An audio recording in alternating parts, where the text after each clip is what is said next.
for committee meeting. My name is Councillor Charlie Marks and I am Vice Chair of the Planning Committee and will be chairing the meeting today.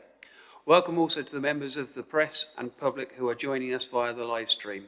Before we begin, please can I take this opportunity to remind everyone to turn mobiles and computers to silent and ensure that when using the microphones, the red light is on and then turned off when you have finished speaking. We now go to agenda item number 1, and I would like to ask Member Services if we have any apologies for absence. Jo. Thank you, Chairman. Apologies received today from Councillor Connor, and Councillor Purser is acting as a substitute member today for him. Thank you. Thank you.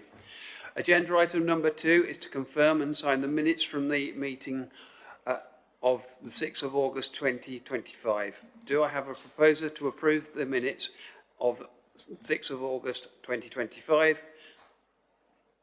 Councillor French. Do I have a seconder? Councillor Benny. Thank you. Does any member have any comments to make on the minutes? Please raise your hand. No? Okay, the minutes are agreed. We now move to agenda item number 3, which is urgent items. There are none. However, item 6 has been withdrawn from today's agenda. Agenda item number 4 is... I just asked me to agree the minutes of the 20th of August. Sorry, could we also agree the minutes of the 20th of August as well, please? Councillor French, Councillor Benny again, thank you. Okay. Agenda item number 4 is declarations of interest. Member Services will go to each councillor in turn, and can you please state if you have anything to declare in relation to the agenda item? Thank you, Chair. Councillor Benny. Thank you, Jo. Just 2 things today. As always, I acknowledge my working relationship with Morton Hall and Matthew Hall, but will not influence me in any way. And also, Councillor John Clark is speaking on an application this afternoon. Councillor Clark is obviously known to me. He's a member of this council, and I think that'll probably be on block that we all know him, but neither will that influence my decisions either. Thank you. Members, can I have an en-bloc declaration, please, and a show of hands regarding Councillor Clark? Thank you. Noted. Councillor Mrs French. Thank you. Member of March Town Council, but don't take part in any other planning applications, and also I sit on the 11 drainage boards. Thank you. Councillor Gershner. Thank you. No declarations, but however, I do occasionally sit as a member of the public when Woodford Town Council have their planning meetings. I take no part in the planning process. Thank you. That's noted. Councillor Mafferdon. Thanks, Joe. I am a member of Wisbech Town Council. I do know Matthew Hall on a professional level, and also I was on the planning committee at Wisbech Town Council recently. I'm also a member of a drainage board. Thank you. Thank you. Councillor Marks. Thank you. Just a member of various drainage boards. Thank you. Councillor Meekins. I'm a member of Wisbech Town Council, but I do not take part in any planning matters at that council. Thank you. Councillor Purser. Thank you, Jay. Yes, I'm a member of March Town Council. I don't take part in planning. However, I do from years ago know Mr Easter, who's from the Applicants, but I don't socialise with him in any way. Matt Hall has done some work for me, but again, I go with an open mind. We don't socialise anyway. Mark Hayden and myself were a member of Round Table many years ago, but we don't socialise in any way, so there's no conflict of interest there. Having said that, on item number 10, having taken advice from the legal officer and today's Chairman, Councillor Marks, and also the Chairman, Councillor Connor, due to sensitive and personal reasons, I've decided to stand back from this item number 10. Thank you. Thank you, Councillor Purser. That's noted. Thank you, Chairman. Thank you, Joe. We now go to the main part of the meeting. Members should only make a proposal on a planning application when invited. However, I will initially be asking if anyone is going to propose the officer's recommendation. Clearly, if no such proposal is forthcoming, or if that proposal fails, I will then be looking for an alternative proposal. Members are reminded that any such proposal should be accompanied by policy planning reasons for going against officer's recommendation.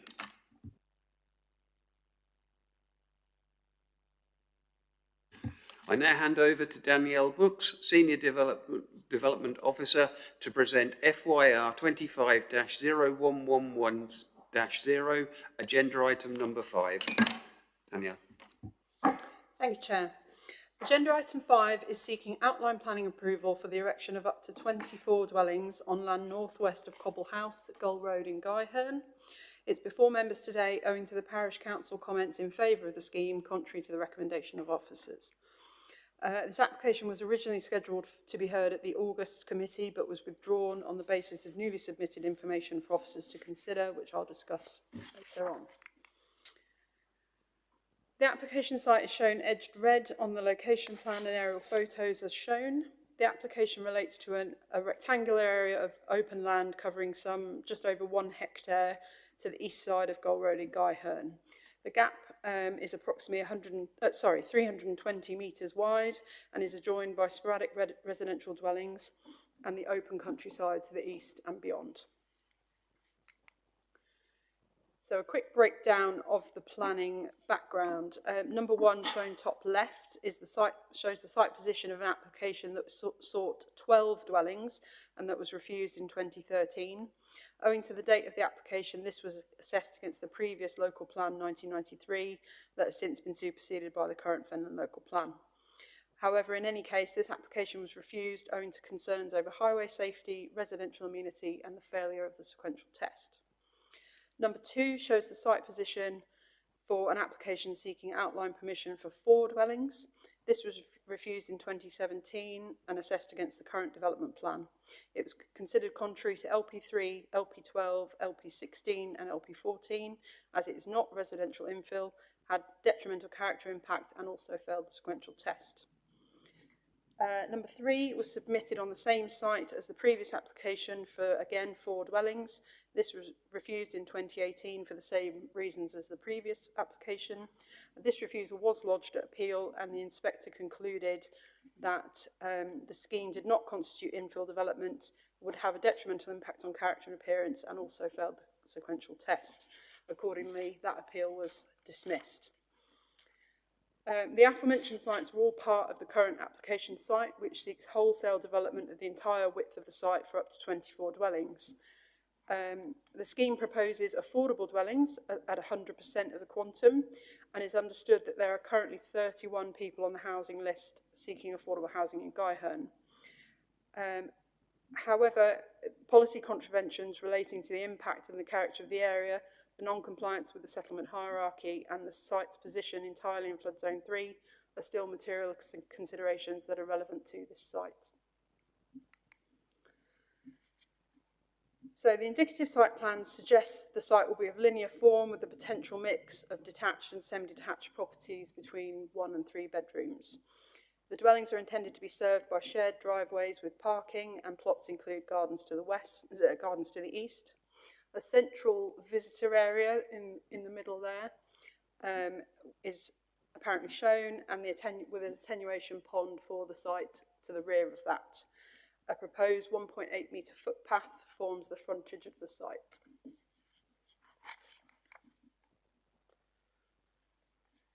So the site is set significantly below road level at an average difference of approximately 1.96 metres.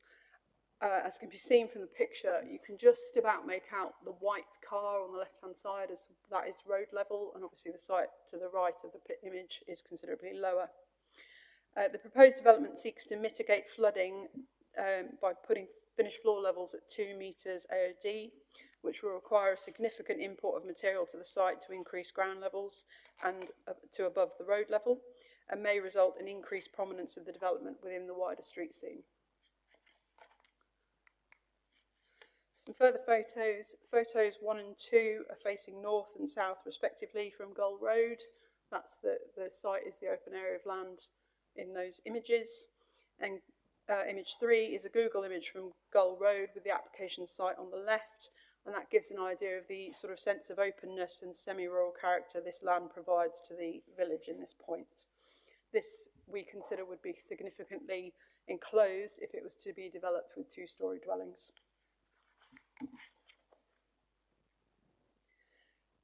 So as I stated, this application seeks outline permission for up to 24 affordable dwellings on an undeveloped area of agricultural land on Gold Road.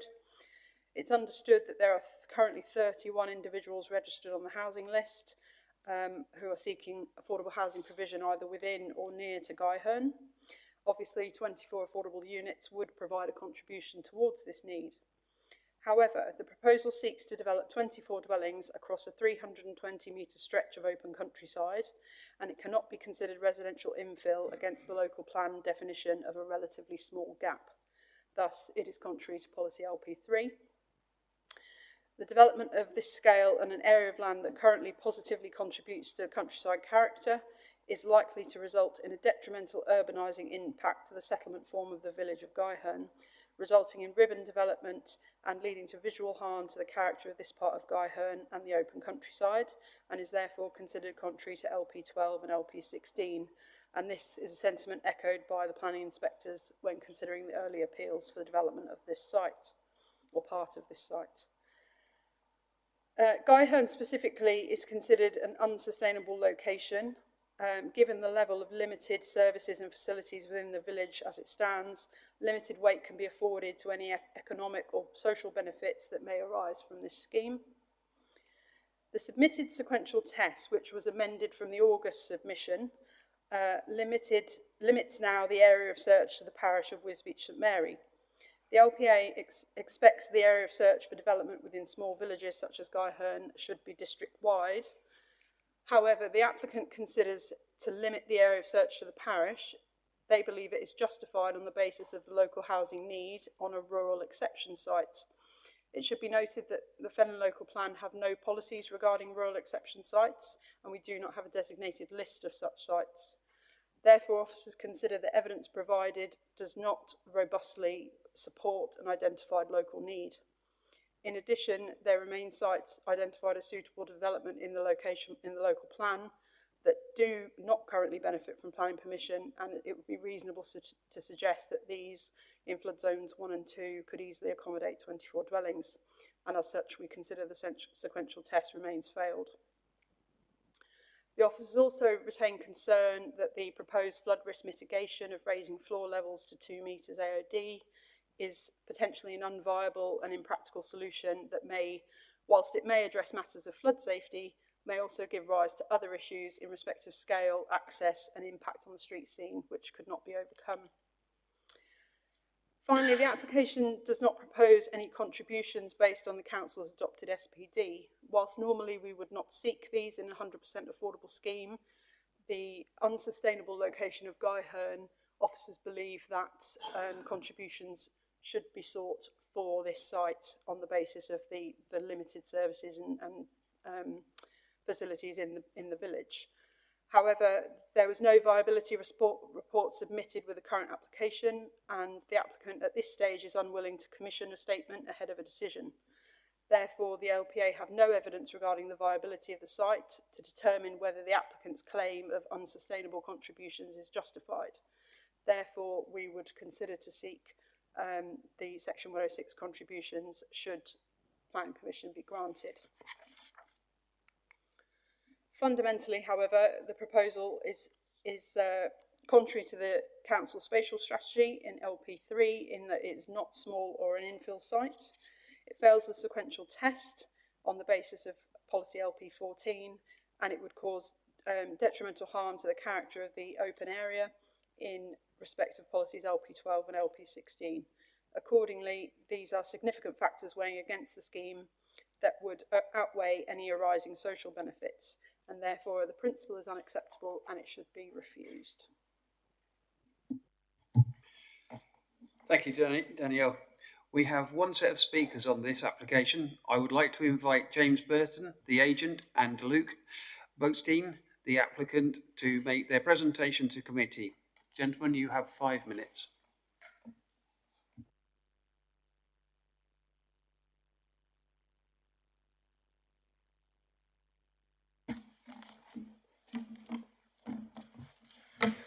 Good Good afternoon. I'm Jamie Burton of Swan Edwards. And I'm Luke Buckstein from Burnmore Construction. We specialise in delivering affordable homes with a positive track record in Fenland and currently building 148. One of the microphones off, please. Would you like to start again? Sorry. I'm Luke Buckstein from Burnmore Construction. We specialise in delivering affordable homes with a positive track record in Fenland and are currently building 148 homes.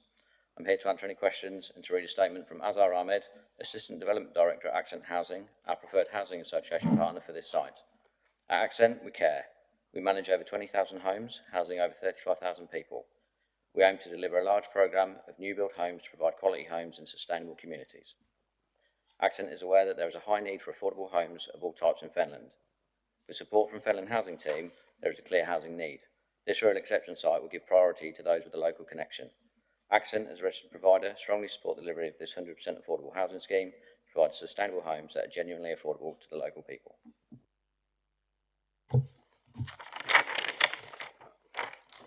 This Royal Exception Scheme is for up to 24 100% affordable dwellings, ensuring homes for local people in perpetuity.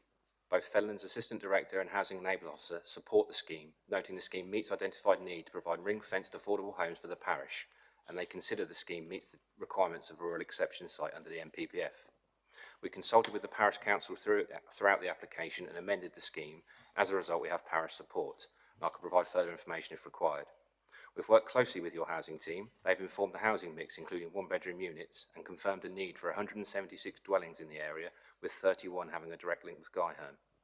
Although a formal housing survey hasn't been conducted, the housing register data provides the most reliable baseline for assessing demand and demonstrates a significant local need. In fact, if a survey were carried out, the housing officer considers these numbers would increase. LP3 typically restricts development in Guyherne below the affordable threshold, which effectively prevents any affordable homes being delivered. It's important to stress normally within LP3, development will be considered on its merits but will normally be limited in nature and normally limited to residential infilling. The local plan glossary defines residential infilling as development of a site between existing buildings. This proposal is between number 6 and Cobble House on Gull Road. There have been 86 dwellings approved in Guyherne since 2011, with around 350 in the parish, and to our knowledge not a single affordable home has been provided, although we're happy to be corrected.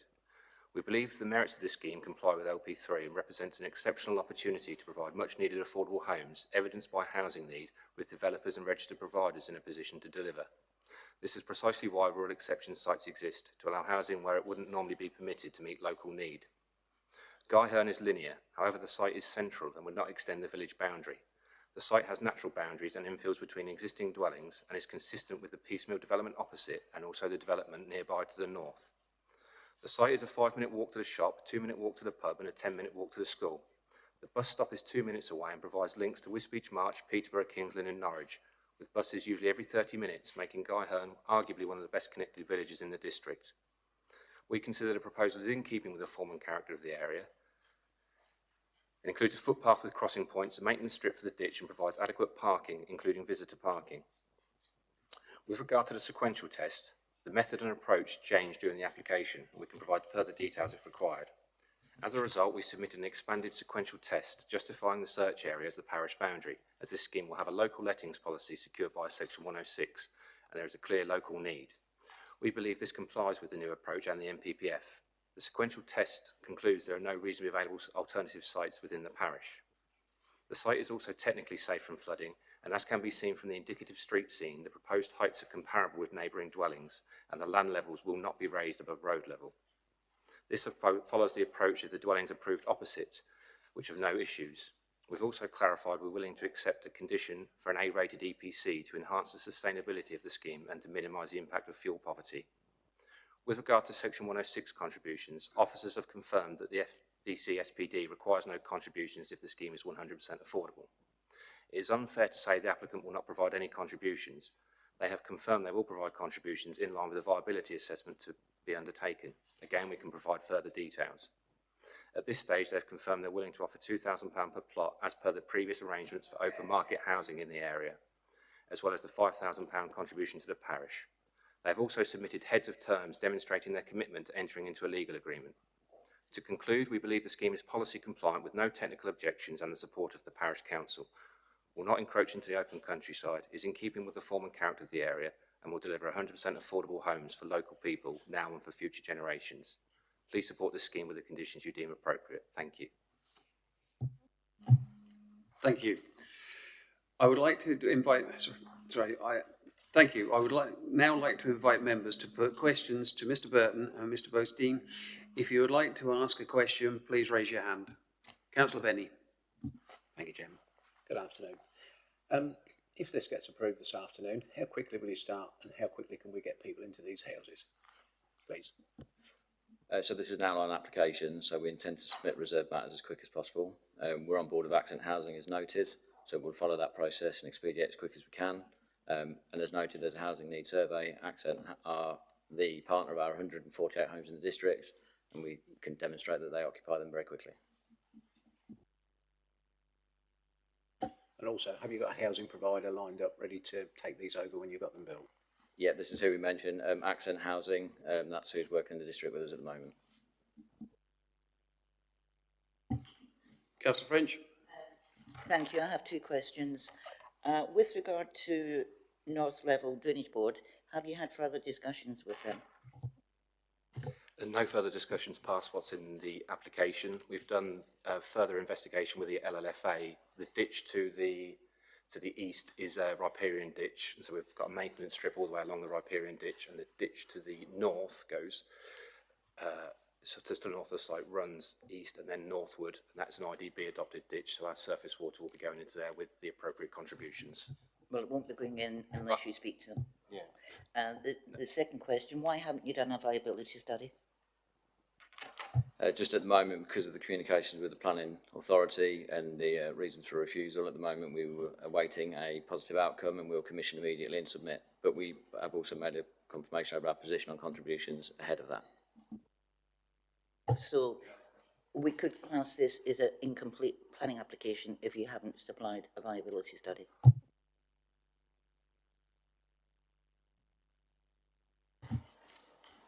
Councillor Gessner.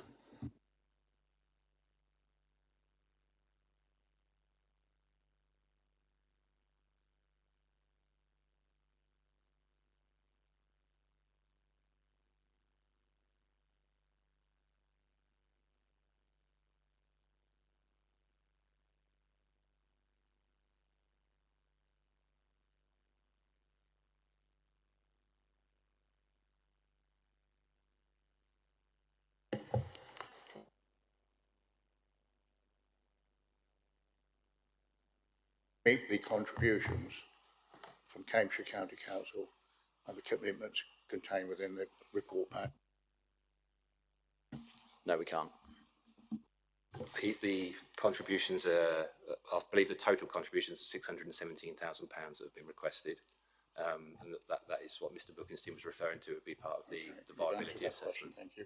The other question is, it would take a considerable amount of infill of earth or imported material to build up that land. Have you got any idea of how much you would require and how long that would take? We've done some initial calculations with our engineers, but we are quite well experienced in developing in flood zone 2 and 3. We have a site at the moment in Clenchwar and in Kingston District. And nowadays, to sort of combat flood risk, we're very used to importing and dealing with that strategy. But it would be a significant amount of material that would be required, is that correct?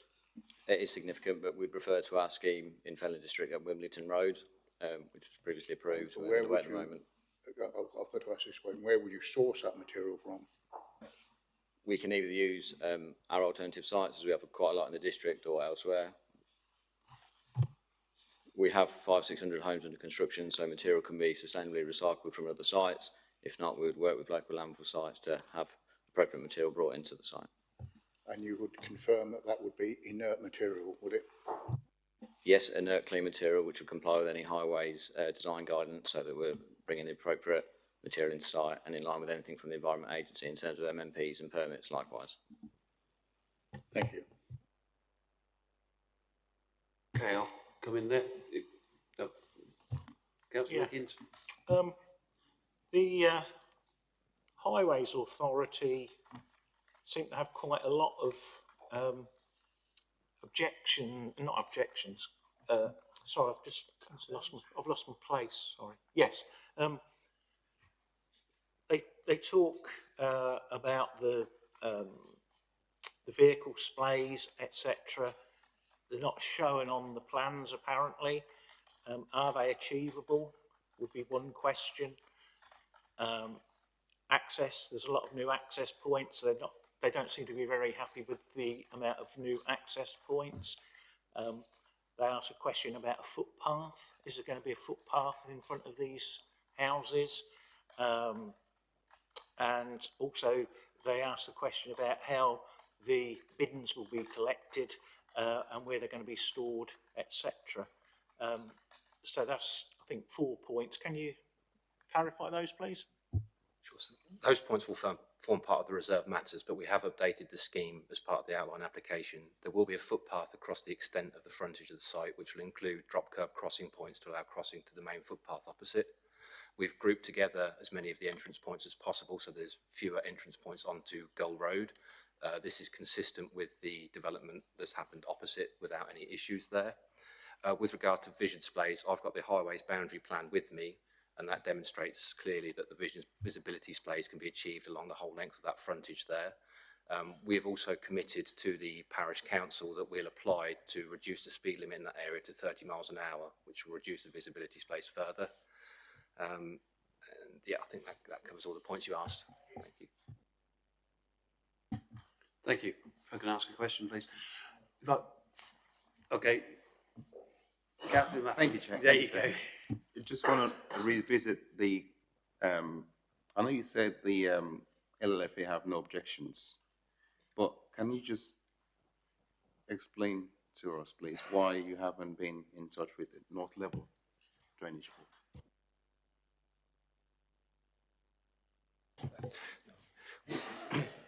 We would make an appropriate application to the Drainage Board as part of the reserve matters. The drainage strategy that's being produced is a mixture of attenuation crates and above ground attenuation effectively in the balancing pond, and that will restrict the runoff rate from the site to greenfield rates via the riparian ditch and then further north. So we will make approach and we'll secure an agreement with them subject to the appropriate contributions and any negotiations that need to occur with them at that point. Okay, I'll try and ask a question then. Okay, going back to viability, it concerns me that, you know, you're saying you haven't really done a viability study into this. However, we are talking thousands of tonnes of earth that have got to be brought to site or something before. Should this prove non-viable to do, and we pass outline today, what would you do with the site thereafter? As part of our ongoing relationship with the registered providers, all of the costs of the build are already analysed. They're already factored into our development costs to create the residual land value. So we have no concerns over not being able to deliver. To engage with conversations with the housing associations, we have to assess the technicals of the build. So there's no chance that we would not further the site for development because we're in knowledge now that this needs raising. Okay, that sort of answers the question, but what would you do if you cannot build? I can't think of a reason why we wouldn't build. We're seeking outline approval today with an intent to submit reserve matters to want to develop for Accent. We know the technicals of the site. We're happy with what we've seen, so we shouldn't be in a position where we're applying for a permission that we can't then deliver. And our record as a business is that we follow through with this and we deliver across various counties with various different housing associations, and that can be evidenced if needed. Okay, thank you. Any further questions? Councillor Gerstner. Thank you. Can we go back to the map which shows the road and the land, please?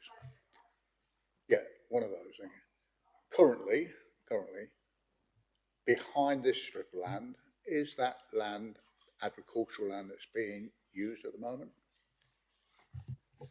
The land to the east, which is to the further part of the ditch, is agricultural land that's currently being farmed, yes. So the strip of land we're talking about is not actually used for agricultural purposes, is that correct? This parcel of land is owned by the Paws Allotment Charity, and they give grants out locally. This piece of land is actually rented and used for grass growing, basically, but not actually food production or agricultural purposes. Sorry, could you just clarify? It's used for grass production, but not for agricultural purposes? Surely if they feed a horse, that's an agricultural purpose. Apologies, yes, I think it's a local farmer that grows it for round bales of hay, I believe, and takes it off for that, as far as I'm aware. So you would agree that is for an If that's agricultural agricultural, then purpose? it's agricultural Yes. purposes. Sorry, not food, yeah. not food growing is what I was meaning. Indirectly it is. Okay, Okay. right. Any further questions? No? Thank you, gentlemen. Thank you. I would now like to invite members to put questions to officers.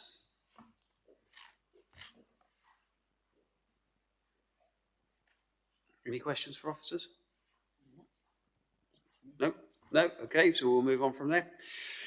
I would now like to invite members to debate the item in respect of material planning considerations relevant to the application. If you would like to speak, please raise your hand. Councillor Benny. Thank you, Chairman. I came here today looking at this and I was thinking, flood zone 3 has failed the sequential test, but looking at it sitting here, I think the site has got a lot of positives to it. You know, whether it's got a viability or not, this is an outline application. You can't do proper viability until you know what you're going to build on it, and since it's only an outline, you couldn't pull that out. Also, it's failed the sequential test because it's done over the whole district. I think if the report is correct, it shows that we have local need for housing. I mean, the council I'm a bit out of touch with the figures since I'm not on cabinet anymore, but it was close to £1 million that we paid out on bed and breakfasts for people that are sitting waiting for these houses. And that is a cost to the council. We're having to pay that. We can't claim that money back because bed and breakfasts are not registered housing providers, so we don't get the money back from the government. And what about the social misery it causes for people that are stuck in that situation? These are houses which the gentleman has told us this afternoon, these can be brought forward. They will be delivered. There's a registered housing provider on board for this. Technically, with building the land up, it's a bit of a cost to get out of the ground. But if that cost can't be met, then it won't be built whether we approve it or not. I sit here today and I look at it and I think, from a council perspective, we need these houses. We have got people sitting in bed and breakfasts waiting for these houses to be built. And that social need should override the lack of the sequential test because it's done over the whole district, which really means it will always fail. In terms of building in the open countryside, you've only got to look along the whole of Gold Road, and there's been houses that have been built there over the last 20 years that keep popping up in 1s and 2s. And as we've heard this afternoon, there's no social housing in Guy Herne. But there is social housing need for these people. We don't want to push people out to different areas where they don't belong, their families are here. And I personally think that this scheme does run and it does work. Whether it'll ever get built depends on the costs, and the cost is going to be the getting out of the ground, but that's not our consideration. As an outline application, we're looking at land usage. Is this good use of land? It will certainly bring forward some much needed housing for the district, and it will ease the burden financially on all the ratepayers of Fenland who are having to pay for the bed and breakfast. Thank you. Councillor French. Thank you, Chairman. Yes, having read this before I came here, I was thought the officers have got this spot on. But having listened to the applicant and the agent, question to the officers: was this site one of the call for sites when we were going out for the new local plan? No, it was not, as far as I'm aware. It is a rural exception site, and I won't repeat what Councillor Benny's just said. The viability, I think we can overcome that, but I've never known 100% affordable housing to offer so much money as a Section 106. I do think this is an unusual application.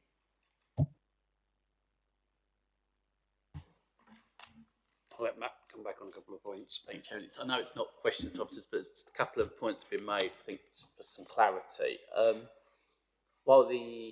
Firstly, in relation to viability, it is done at outline stage because that is a principal matter. So, obviously, you know, there may be slight variances in relation to changing price of bricks or whatever through the lifetime of an application, but whether or not a scheme is viable is a thing that we look at outline rather than reserved matters, and there's case law that says that's where it should be done. Just in relation to the point about the rural exceptions site, two things. One, obviously, as we've said in the presentation, the council doesn't have a policy in relation to rural exceptions, so we obviously haven't explicitly said that, and we've sort of left that matter as a moot point. Generally, though, rural exception sites would be seen to be smaller than this. They would normally be, some councils wouldn't even class except a major as rural exception. Sites are normally supposed to be relatively small. As the guidance says in the MPPF, they should be quite proportionate to the scale of the development. So I think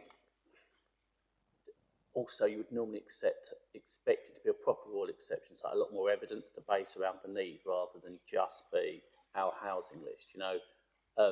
So I think we should just be careful of saying, using the term of rural exceptions. Members can say there's benefits to this scheme and there's weight to it, but I think using the term rural exception is probably not explicitly correct in this instance in the round of what the MPPF would describe them as. I'd also just like to highlight that obviously in relation to the viability points about money being contributed at the moment, nothing is in front of members in relation to contribution. What they've said is in the future they may be able to do a viability and evidence for us one way or the other, but at the moment there is no definitive figure in front of members for consideration. But yeah, I think just wanted to clarify those couple of points. And one final thing in relation to the point about two things. One, in relation to the need, acknowledge that there is, I think it's 31 people on the waiting list. As the report explains, you know, you'd normally expect a supporting statement that drills into the local need. 31 people being on the list, you know, you and your partner could both be on the list. It could be half that in relation to numbers. We haven't got any breakdown of what the need of those people on the list is compared to what's being offered on the site. So although, to use Councillor Benny's point, you know, there may well be, you know, lots of people on the list in need and they could be in temporary accommodation, etc. But if they're all one beds and they're bringing forward 4 beds, they won't be moved out of that. So all that sort of level of information you'd normally expect to see that would argue that point, as the officer's report explains, it's not in front of us.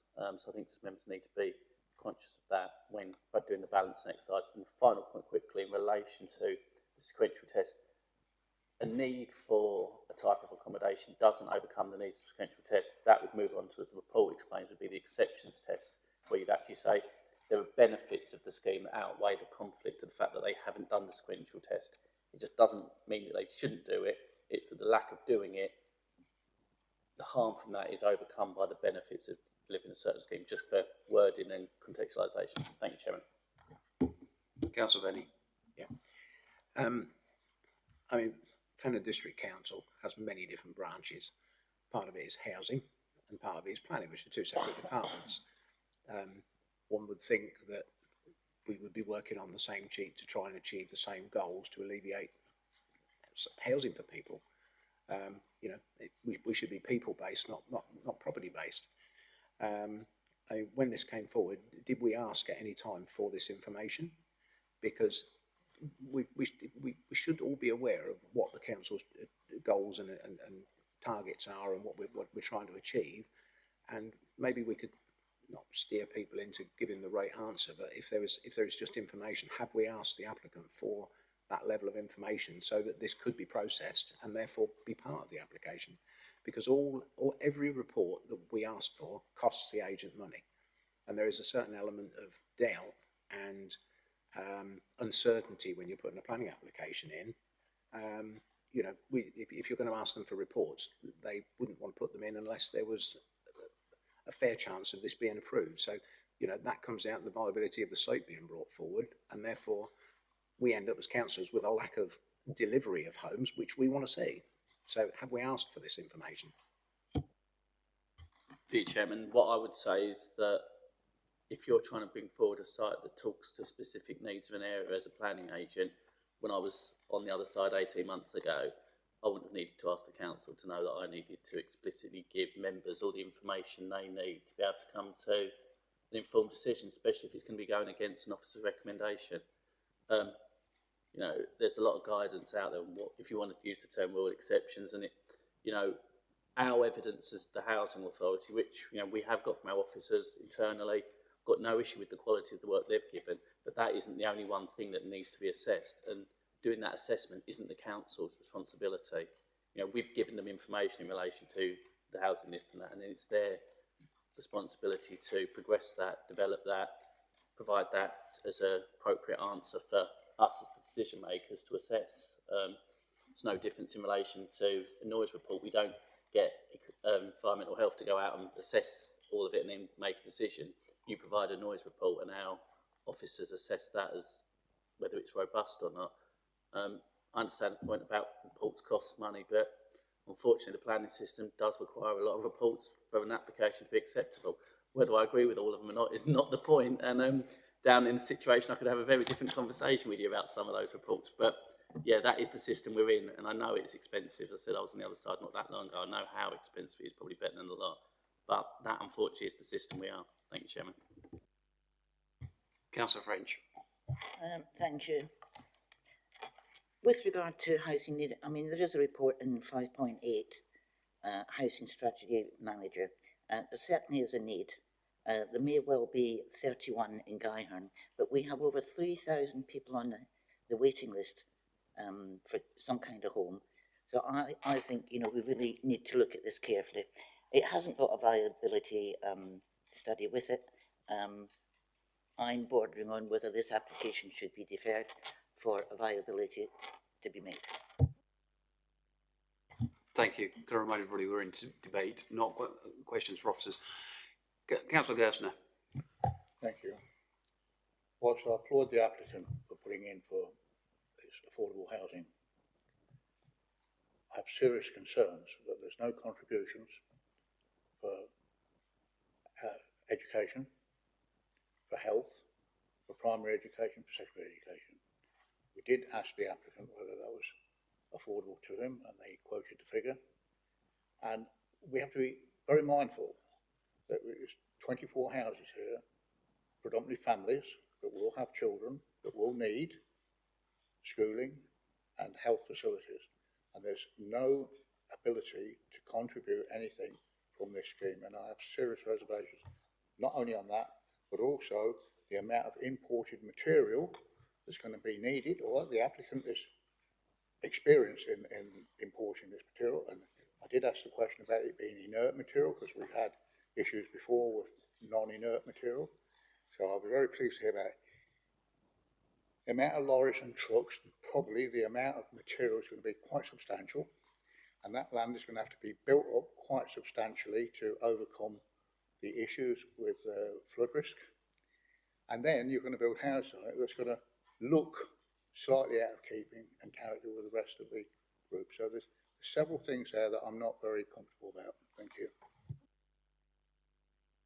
Councillor French. Thank you. Our policy for 100% affordable housing, they don't have to supply a contribution, as you will know. I've argued this case for 20 odd years about this. 100% affordable is 100% affordable. And any other applications, they don't have to supply. We've got 110 in Upwell Road, 100% is affordable, and they're not paying 1 penny towards education or anything else. So I think, you know, you need to look at the housing policy. Councillor Benny. Yeah. I mean, we've got a document that's a live document. We've been said it's a little bit out of date, but it's still a live document that says £2,000 a unit south of the 47 and no contributions because of viability north of the 47. This is north of the 47, so there are no contributions to pay. And in far as moving materials, it's a one-off while they're being built. But to me, the lorries, when Bartlett shut in Chatteris, that was 300 lorry movements a day off the 141, 142. And you couldn't tell whether those lorries were there or not. You couldn't see the difference of 300 lorry movements. And this will be spread over time. And who's to say that the the muck and the aggregates that are being brought in don't come from two directions, and it's going to pass through Guy Hearn anyway. There is a reclaim yard in Murrah that takes muck and materials away, so that could be stuff that's just passing through that's going to be dropped off anyway. I mean, we passed a house for a farmer in Maney, down Falla Corner Drove, and that was built up 6 foot, which is 2 metres, which is what this is. And when you drive past it today, you wouldn't know that that land's been made up. It's landscaped and it fits in perfectly. As I've said before, everything you build changes the character of the area, but that doesn't mean it's a negative change. That can be a positive change.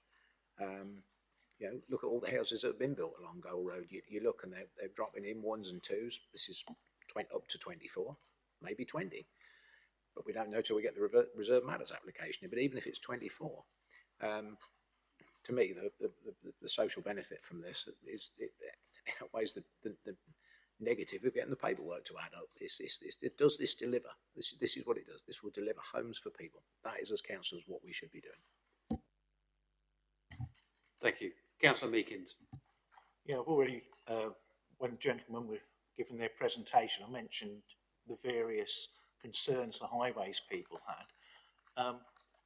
The other thing I'd like to comment on is relatively recently, there have been 3 applications on here for up to 4 houses, which were all refused for various reasons.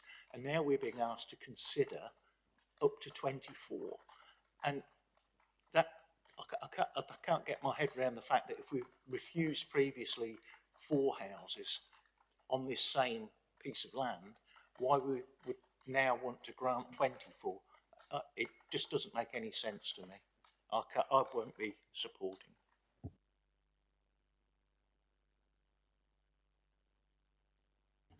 Any further part to the debate? No? Okay, we'll move on then. Thank you, members. Does any officer have any points of clarification? Nope. Okay. Do I have a proposal to go with officer's recommendation to refuse planning permission? Councillor Gerstner. Do I have a seconder to go with this recommendation? Councillor Meekins. We will now go to the vote. If you support the proposal to go with officer's recommendation, please raise your hand. 2 votes, Chairman. If you are against the proposal to go with officer's recommendation, please raise your hand. That's Mrs. French, is that? Sorry. 5 votes, Chairman. Okay, that proposal has failed. Can I ask for a different proposal? Councillor Benny. Since I've done quite a bit of talking, I think it's fair that I do the counter proposal. Yeah, I propose we go against officer's recommendation and approve this scheme. Building in the open countryside, there is plenty of countryside left, there is plenty of countryside behind this, and it's infill. It's filling in the gap between there. I don't think it contravenes LP3, LP16. My main concern with this when I came here today was the sequential test. And I looked at it and I thought, how do we overcome the sequential test? It fails it. But there is so much in this application that brings forward good, and good for people. We as councillors, we use the policy to shape the lives of the people that live here. And this certainly, the negatives of this are certainly outweighed by the positives to me in this application. I think to do it as a district-wide test is not really right. It's what we work with, and for that reason, I think this should be approved. I think the sooner this is built, the sooner we can get families into homes. That's what we should be doing. Thank you.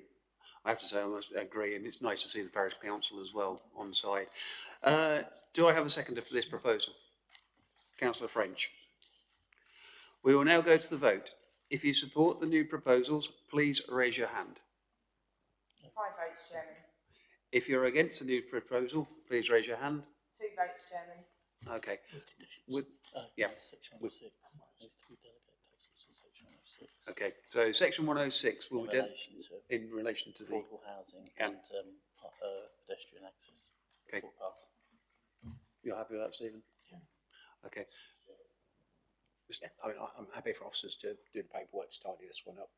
I'm sure they'll work positively with the agent to bring this forward, and I'm sure your conditions will be fair and reasonable as they always are. Thank you very much. And I look forward to seeing this built so we can get people in homes. Thank you. You're happy not to see the conditions? Thank you. That proposal has now been passed.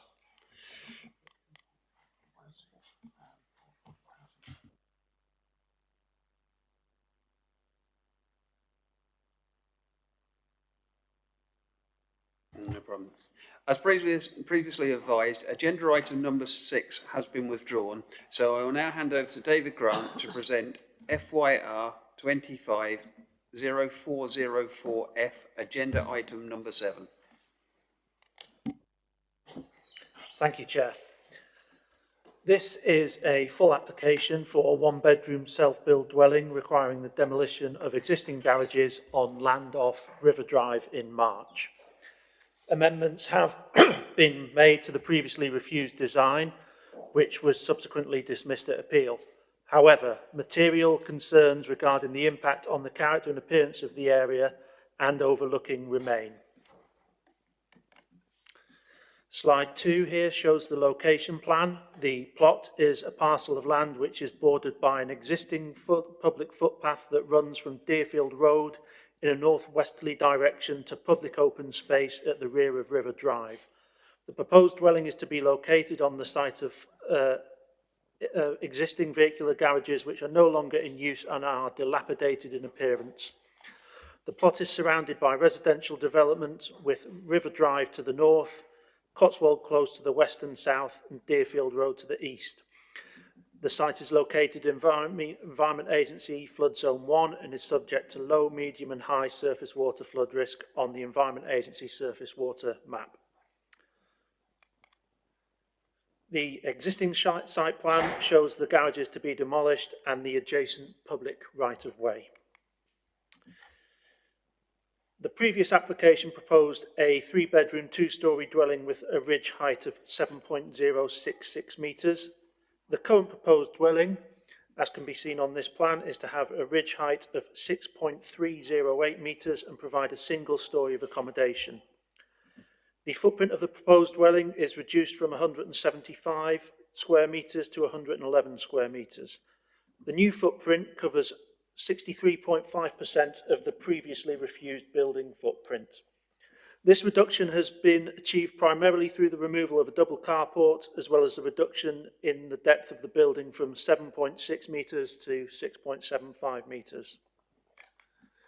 This slide, for comparison purposes, shows the previously approved dwelling on the site. So as you can see there on the southeastern corner of the building is the carport, which has subsequently been removed.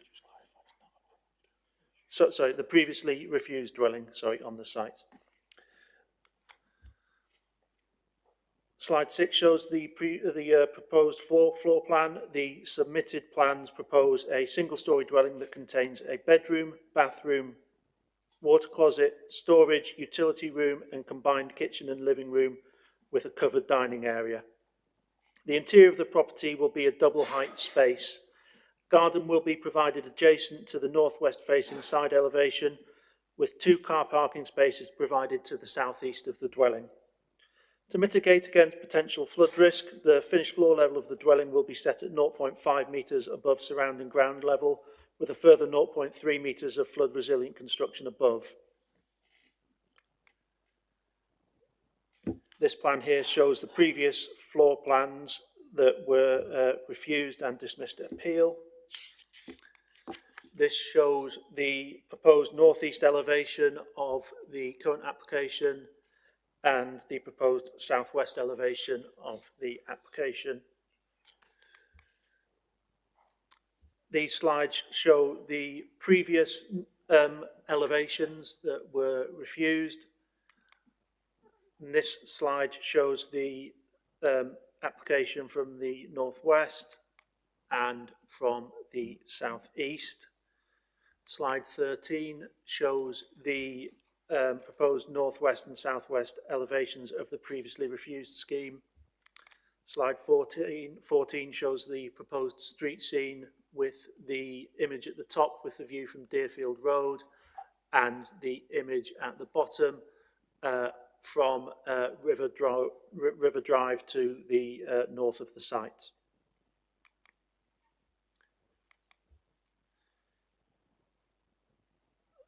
Site photo 1 shows the access to the site off Deerfield Road, utilising the existing right-of-way. Site photo 2 shows the existing access with the garages to the right of the image. Site photo 3 is looking back down the right-of-way toward Deerfield Road. And site 4 shows the existing garages with 8 River Drive to the rear. Second page of site photos. Site photo 5 shows River Drive leading towards the site with 7 River Drive on the left. Site photo 6 shows the proximity of the application site to the side elevation of 8 River Drive. Site photo 7 shows the driveway of 8 River Drive to be removed should the application be approved, with the fence of 9 River Drive to the left of the image. And site photo 8 shows the proximity of 29 Cotswold close to the southwest boundary fence. In summary, the application proposes to demolish the existing garages on site and replace these with a single-storey, one-bedroom, self-built dwelling utilising the existing access to the site from Deerfield Road. It is considered that the proposed design is at odds with the established built character of the surrounding area. Policy LP16, criterion D of the local plan seeks to ensure that proposals make a positive contribution to the local distinctiveness and character of the area.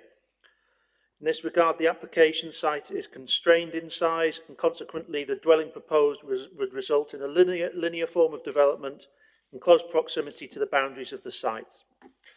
Due to the size limitations of the application site, the proposed erection of a dwelling within it would constitute overdevelopment, resulting in a cramped and contrived appearance at odds with the prevailing pattern and character of the development in the vicinity, contrary to the aforementioned Policy LP16, criterion D of the local plan. There is also considered to be a material overlooking impact on the private amenity spaces of 8 River Drive and 9 River Drive as a result of the proposed covered terrace area and the rear elevation stepped access. Therefore, the proposed development would result in significant harm to the residential amenity of 2 existing neighbouring properties, contrary to policies policies 2 and 16 of the Fenland local plan.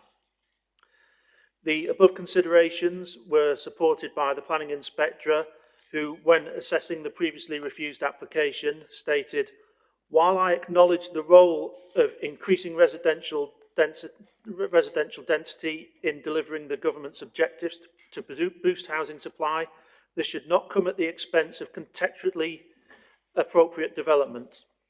The proposal would remove dilapidated garages, which may currently attract crime and antisocial behaviour, and introduce a new dwelling that contributes to reducing CO2 emissions, lowering energy consumption, and making a modest contribution to housing supply. Nevertheless, these benefits do not outweigh the conclusions I have reached regarding the main planning issues outlined above. I find that the proposal would cause harm to the character and appearance of the area. Whilst amendments have been made to the previously refused design, this was dismissed at appeal, and material concerns regarding the impact on the character and appearance of the area, as well as overlooking, remain. As such, the recommendation is one of refusal." Thank you, David. We now have 2 speakers on this application. Firstly, I would like to invite Gillian Bean, speaking in support of the application, to make a presentation to the committee.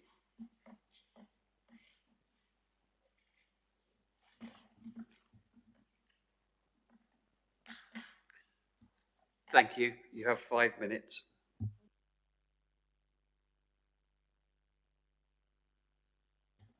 I'm a resident of River Drive. I have spoken to every member of the street, so I can speak on their behalf. Contrary to what you believe about numbers 8 and 9 River Drive, they are in favour of the application. It will reduce vandalism, drugs, vermin. Due to the lighting in situ, the application would ensure people could walk through that entranceway safely. Your core priorities are to improve the environment and street scene and give residents a safer neighbourhood, reducing crime and antisocial behaviour. So by accepting this application and letting Mr Underwood build this house, you would be satisfying your core responsibilities. He is trying to improve the area where Fenland District Council and Cambridge County Council have done nothing there in the last 6.5 years I've lived in that street. It is in need of something doing with it, and I believe it's your responsibility to make that judgment. Thank you. Sorry, if you'd like to remain seated for some questions. Thank you. I would now like to invite members to put questions to Ms Bean. If you would like to ask a question, please raise your hand. Councillor French. You say that the two residents are supporting this. Did they officially write in opposing it in the first place? Not to my knowledge. They both have told me in person that they sent in an email into the planning team to say that they both approved it, and I got their signature as well to say that they were happy for me to speak on their behalf. Good afternoon. Oh, sorry. Thank you. You talk about crime and antisocial behaviour, which, you know, every area, it does look ripe for that type of thing, okay? Can you elaborate a little bit on the type of, you know, antisocial behaviour or crime that's going on, and do you have any statistical information at all, please? Unfortunately, I don't have any statistics. What I can tell you is that the resident from number 8 had to tell some men to leave the area because of the loud music and the drug taken just recently this week. So that isn't exactly what we want in that street. It's not what anybody wants where they live. But this is a street where they're mainly elderly. I've just turned 60. I think the youngest person in the street is in their early 40s. But it's a quiet area. We just want to get on with life and help each other out. We don't want anybody doing things like that around there. The vermin around, people are finding rats in their gardens. Yes, when you're at the river, but that area isn't. So we want something changed. Yes, that property won't look like it's part of River Drive, but it will be a darn sight better than what's there. Councillor French. I think no, sorry, Councillor Benny. Sorry, I do apologise. Yeah, thank you. Good afternoon. Do you know who the landowner of this is? Who owns the site at the moment? I've been informed of who the landowner is, yes, but until today I've never clapped eyes on him. I mean, have you tried approaching the landowner to get them to try and clear it up? Because it's, I'll be honest, when I went down there, the brambles were so high you couldn't get to the garage. We saw a nice shiny padlock, myself and Councillor French, and we wondered how anybody got to put the padlock on. It was that overgrown. It's just that if you know who the landowner is, it really, if you want it tidied up, that might be worth speaking to the landowner and seeing if you could work together to get it cleared up if it is a problem. Before Mr Underwood purchased the land, I believe it was FDC who owned it. As far as I'm aware, because it was the garages were rented out through the council, as far as I'm aware. Councillor French. Yeah, I'm not quite sure about that. Fenland sold their housing stock in 2009, and they were supposed to get rid of all the garages. And looking at these garages, they're not something that FDC would own, so I don't know who owned them before. But certainly, we went down there Sunday, and it's an absolute mess. The main reason that we want something done about it. Councillor Benny. No. Councillor Mappenden. Hi, I just want to ask about, if you know the answer to this, I think it's number, because when I visited the site, I walked from the drive out onto the main road through this very alley. Correct, yeah. I wanted to ask you, it seemed that number 8 uses that as an access as well. Is that correct? Okay. And also, do you know how many other properties use this drive access to their properties? There are no other properties that use that for vehicular access. That is the only one, but there are a lot of people from that street use it as a walkway. Thank you. And also, the garages, some of them had some padlocks on them, even though they don't appear to be regularly used. Do you know who uses them, who stores stuff in them? Probably the local drug users. Okay, thank you. Any further questions for Ms Bean? No, thank you.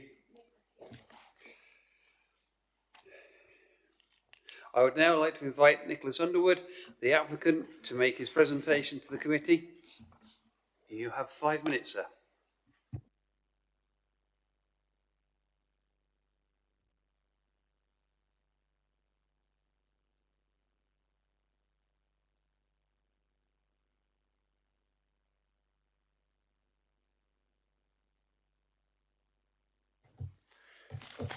Chairman, members of the committee, thank you for the opportunity to speak today. By way of context, the site sits around 50 metres back from Deerfield Road and River Drive and Cotswold Close, so a dead-end cul-de-sacs only used by the residents. Because of the backland setting and the existing building lines, the site can only really be glimpsed when passing directly in front of the 3 restricted view cones you see in yellow. And as you can see, the proposal will have a very limited visual impact on the wider area, but it will have a positive impact on the character of the access road and improve the safety of the public realm for the benefit of the wider community. Next slide, please. The officer's report makes several references to comments made by the inspector in the appeal, but these all relate to the previous scheme and not the revised proposal that's before you today, which has been completely changed to address the objections. It also fails to convey that 4 out of the 6 previous grounds for refusal were actually dismissed by the inspector. The inspector's comments regarding harm to local character all related to the previous design being 2-storey, which led to a concern over the bulkiness of the dormers at the first floor and a concern of overlooking at the garden number 29 Cotswold Close. However, by deleting the second story, as you see in the images, these issues go away. Equally, references to the linear form and cramped area, all related to the carport, which significantly extended the building mass up to the southeast boundary. This too has been deleted, reducing the building by 1/3 and allowing us to provide greater separation to all boundaries. The claims of overdevelopment and contrived layout related to the amount of private amenity space, but these were also dismissed at appeal. In fact, the inspector actually praised the novel and innovative approach and concluded that due to the quality and usability of these spaces, a reduction below the 1/3 guideline was both appropriate for the development and compliant with LP2, 15, 16H, as well as the Marsh Neighbourhood Plan H2. We also highlight that we've increased the private amenity space this time to actually meet the 1/3 guidance. We've added another 20 square metres. It's disappointing to see in the report claims that the design is out of character, as the inspector himself highlighted there's no prevailing architectural style. That is evident, and many of the buildings in the area have already been modified and altered over time. He also agreed with us that the contemporary approach of design and architectural detailing is entirely appropriate for this location. Next slide, please. In terms of the prevailing character, River Drive consists of 2 block types with varied setbacks from the road. And as you can see, the proposal has now been revised to match the same scale and massing of the smaller block type and follows the precedent set by the other corner plots, such as 1 and 2 in the bottom right-hand corner. When the outline in red of number 33, Cotswold Close, is overlaid onto the ground floor plan, it also shows we're broadly comparable. In fact, we're actually slightly shorter and smaller. Next slide, please. As you can see, the street scene view demonstrates our height is now comparable to the adjacent buildings, having reduced it, and it demonstrates from the outlook from the properties in Cotswold Close falls well below the 25-degree rule from BRE, even when standing right against the fence, so it will dispel any claim of prominence. Next slide, please. As you can see at the at the top image, the previous application, we didn't actually show the bamboo screening on the drawings for clarity and instead just relied on the description and the images in the design and access statement to explain our intent. Unfortunately, this failed to show the inspector this will form a continuous barrier rather than just isolated plants. Therefore, in this application, which you see on the bottom one, we made it clear that the 2 metre high fence is extended to 2.4 high using the continuous bamboo screening, which is the type you can see in the images there. And we added the sight line showing how this prevents any views below the 2.4 and certainly not into their garden. When the appeal decision was issued 5 weeks ago on the 12th of August, the inspector raised concerns that based on the previous scheme that planting would take too long to mature, and he saw planting only as a temporary measure. Whilst we disagree, we immediately emailed the case officer the next morning and reconfirmed our intent to provide 2.4 high mature planting on day one, and showed with the sight line you see at the bottom that even discounting any contribution for the bamboo, the fence itself also provides significant restriction to any views, only the tops of heads. We also provided drawings. Next slide, please. We also provided drawings to the officer which showed changing it to 2.2, but unfortunately they declined to accept those drawings. But as you can see, it completely solves the problem. If you look at the image at the bottom, you can also see that there's only a narrow slot where any of this actually has any effect anyway. Next slide, please. This one, we only became aware of this when it was published last week, but as you see in the photo on the right, they already have a massive hedge along that fence. Thank you. Okay. Thank you. I would now like to invite members to put questions to Mr. Underwood. If you would like to do so, please raise your hand. Councillor French. Thank you. I've got three questions for you. How long have you actually owned this site? And who did you buy it from? Was it FDC? It was actually FDC sold it to Clarion and we bought it from Clarion, or I bought it from Clarion. Okay. How long have you actually owned it?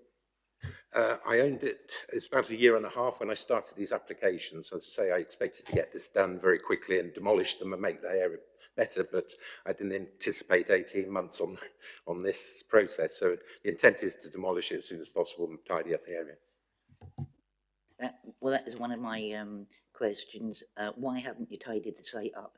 I mean, if that was another site and council's pushed, you would have a section 215 served on you because the site is absolutely appalling. Will you actually live in it, or is this something you want to build to sell? No, the intention was for us to live in it, yes. Unfortunately, my father died earlier this year. The original plan was we were going to move the family in, and now I'm going to move my mother in and have it as my retirement home.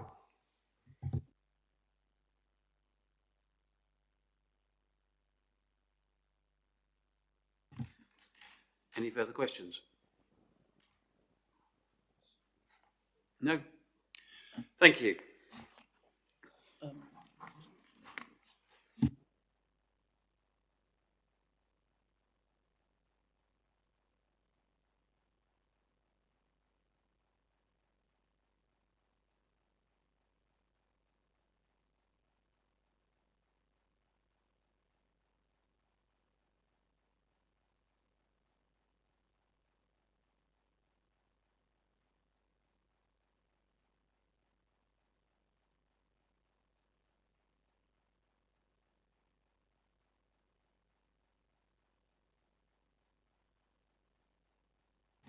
I think at this point there has been consultation between the planning manager and legal. Perhaps legal would like to come forward with some advice.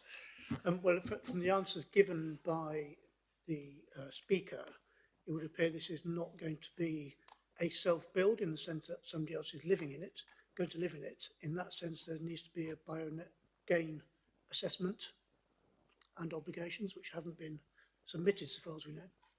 So it cannot be determined. Are we questions, debate, or decision? We are in neither at the moment. It may be better. It may be better to bring back the applicant and for some questions to be asked further of the applicant. Are we all happy with that? Yes. Can we ask the applicant to come back, please? I think we need some clarity from yourself, sir, following what legal have just said. Sorry, I should be clear. The intention is for me to live in it first and then put my mother in it, sorry.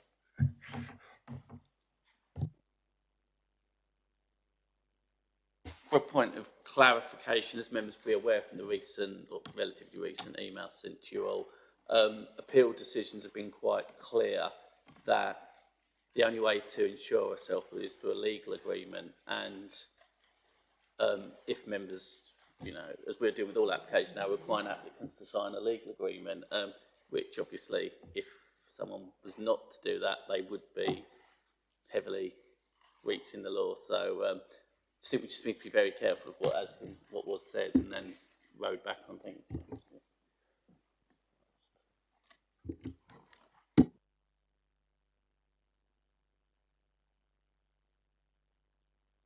don't have information. I feel we are lacking in information, from having legal and hearing what the planning manager has now said. I personally would like, with the committee's agreement, to go for a deferral and bring this back to committee further down when we actually have in black and white what is correct from yourselves. So I would like to put a deferral to the committee. Can I have a proposal for somebody? I'm happy to do it, but I want to ask a couple of questions. Okay, Councillor French, first and foremost, a couple of questions. I'm a bit confused. The report said that there was an objection from River Drive. The supporter said there was no objections. Can we have clarification on that? Because it would have a negative impact on these people, and we must not approve something that will be detrimental to somebody else. Sorry, I think at this point, if I can ask you to return to the seats, please. No, that was a question to officers more, and legal more than it was yourself. So thank you. Sorry, I should have done that previously. Would you like to respond? Through you, Chairman, on the first point regarding the representations received from River Drive, as summarised on page 99 of the agenda pack, 7 supporting comments received from residents of River Drive, which are then summarised, and then 1 further comment received from a resident of River Drive, which is also summarised. I don't think there's actually anything within the report that indicates that we've got objections from residents of River Drive. Was that your only question? You said a couple of questions. Yeah, no, that'll do. I mean, if you're going to go for a deferment, I can't see the point of going into heavy debate just to come out with the same outcome. So do I have a somebody who will propose? Councillor French, seconded. Councillor Mafton.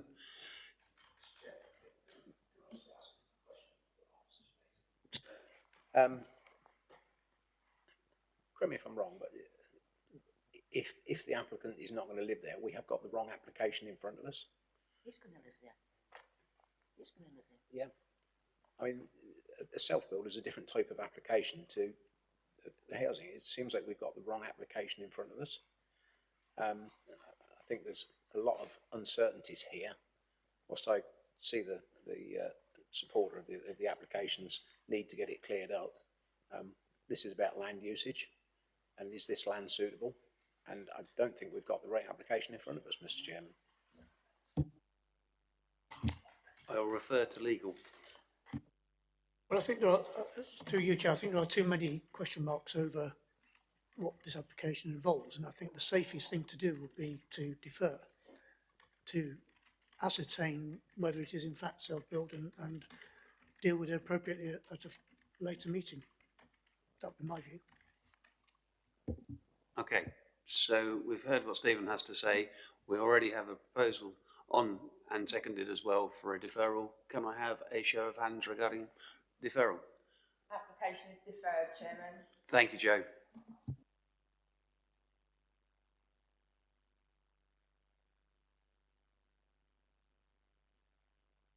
Shall we have a 10-minute break because Councillor French is waving her cup?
Okay, ladies and gentlemen, shall we continue?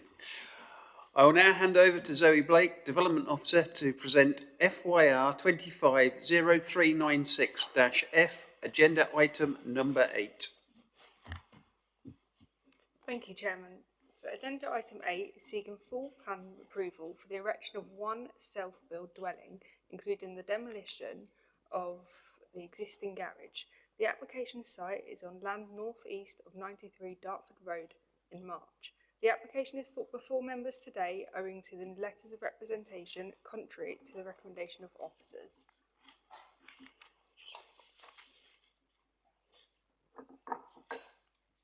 The application site is edged in red on the location plan and aerial photo as shown. The application site is located within an established residential area within March and currently forms a strip of garden land. The site has a narrow width. The width at the location where the proposed dwelling would be positioned is some 8.6 metres. The site runs to the rear of 83 to 93 Dartford Road and is accessed from Dartford Road in between numbers 93 to 94.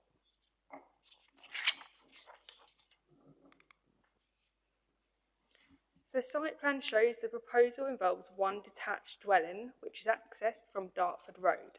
It has its own parking to the front and garden space to the rear. To the south of the site are a number of properties on Dartford Road which form a linear pattern.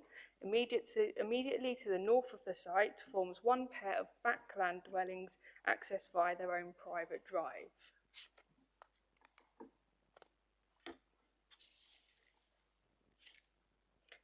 The proposed elevations show the single storey and narrow nature of development.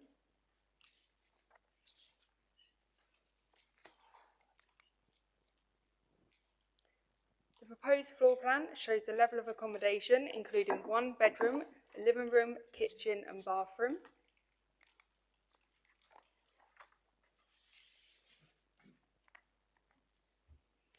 So an overview of recent application refused in 2017 is shown here. This was assessed against the current development plan and was determined to be contrary to policy LP2, LP15 and LP16. The development was refused due to the impact on the local character. The proposal formed a cramped and over-intensive form of development due to the narrow width of the land and the close proximity of the proposed dwelling to the boundary fences, resulting in a poor form of habitable accommodation. The development was unable to provide the required visibility displays, therefore provided no evidence of a safe access. Lastly, the proposed bin drag distance was over the recommended distance of 30 metres. Shown on screen is a comparison of the proposed site plans of the previous refused application and the current application, both showing a similar site layout.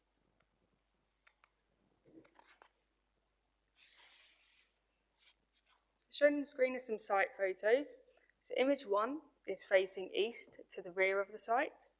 Image 2 is facing south to the side of the site, looking at the neighbouring property.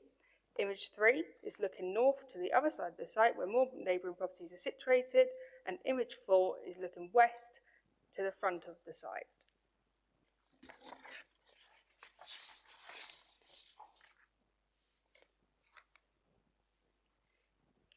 So to conclude, the application seeks full plan permission for the erection of one self-built dwelling, including the demolition of the existing garage. The dwelling would be single-storey, detached, and would have one bedroom. Planning history at the site shows that the most recent application was refused in 2017.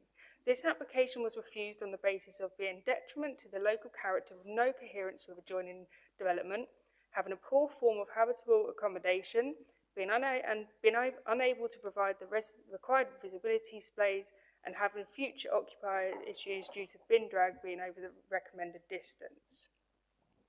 In terms of the current application, constraints of the site still remain due to the narrow width. The current application is very slightly different when compared to the previous refused application. The width of the proposed dwelling has reduced by some 0.9 metres. The depth has increased by some 2 metres and the height has remained similar. Whilst the proposal has overcome some of the issues previously raised regarding the habitable accommodation due to fenestration changes, the constraints of the site still remain.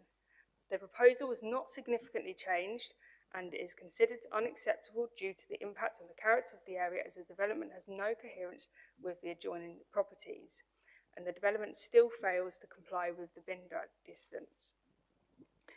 Additionally, in the absence of an appropriate legal agreement, the proposal fails to demonstrate that it would contribute to meeting identified self-build housing need, and by association would not benefit from the B&G exemption. Accordingly, this constitutes a clear and defensible reason for refusal.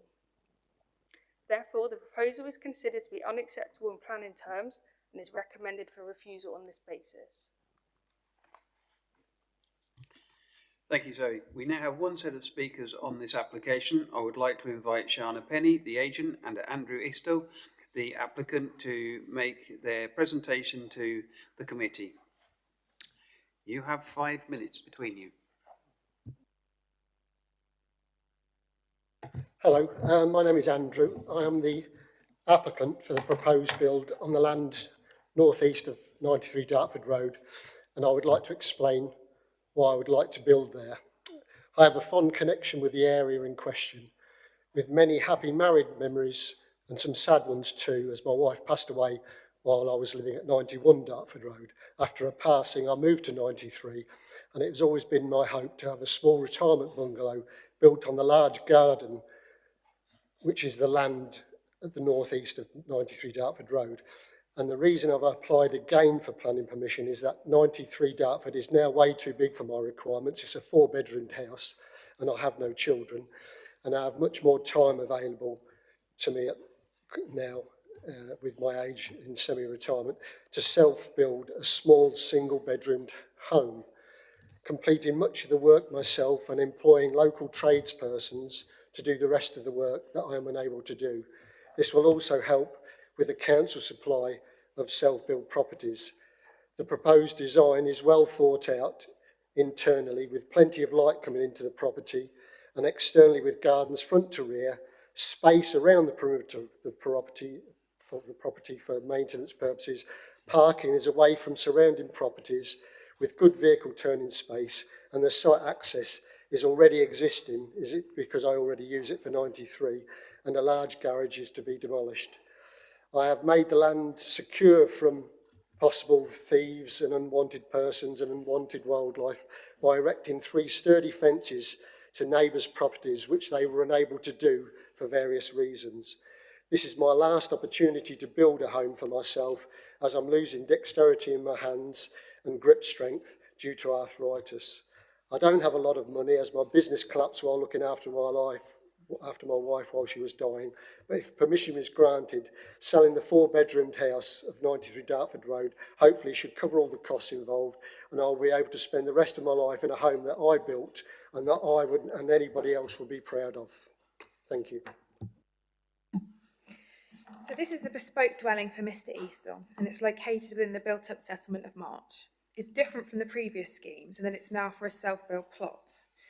The application is before you with a recommendation for refusal due to the alleged cramped nature of the scheme. And whilst I acknowledge that the dwelling is small, it is designed for a single person. The dwelling is directly comparable to the footprint of other properties within the area, namely those along Dartford Road.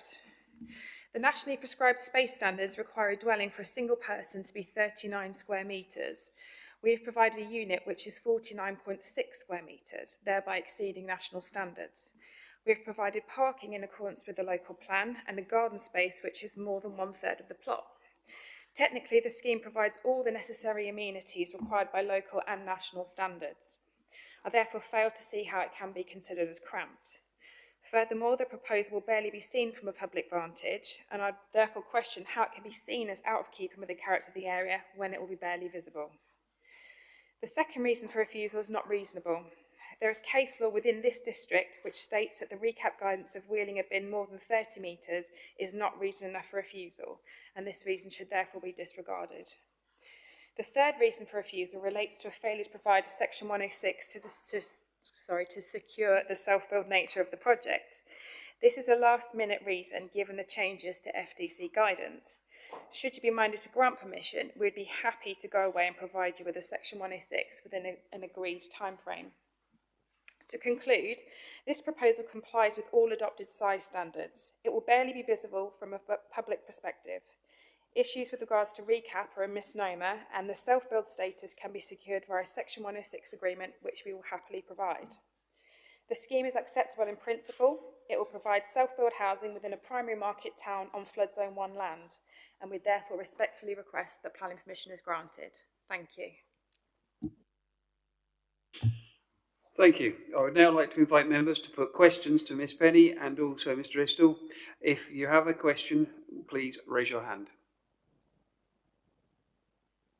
Councillor Gerstner. Thank you. Good afternoon to you.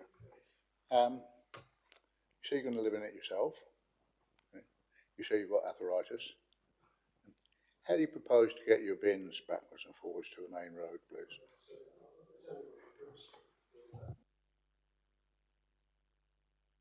Sorry, I'm not, I'm not disabled with it. I'm just saying it's starting. So now's the opportunity I've got to build, and I can easily move bins and things. I'm not struggling. I could easily build the house.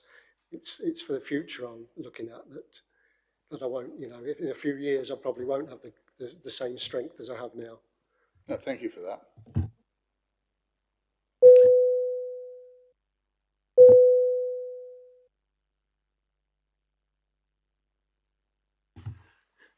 Okay. I just wondered why the proposed fence was 2.4 metres. I mean, I thought most fences are 2 metres, aren't they? So why do you need 2.4? Sorry, the fences are already erected. They have a concrete lintel on the bottom of it, and then the fence is 6 foot. So that's what all the fence was around there. I just matched the fence that was already there. Okay, thank you. Any further questions? No? Thank you very much. Thank you. I would now like to invite members to put questions to officers. Any questions for officers? No? Okay.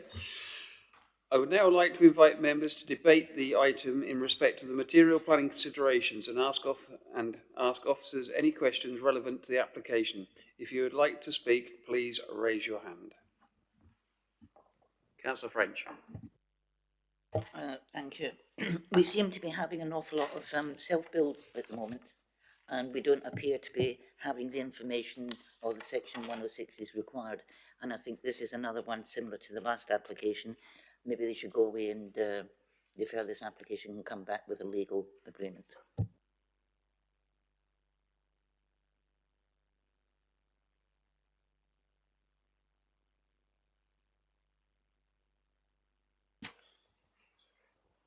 Councillor Benny.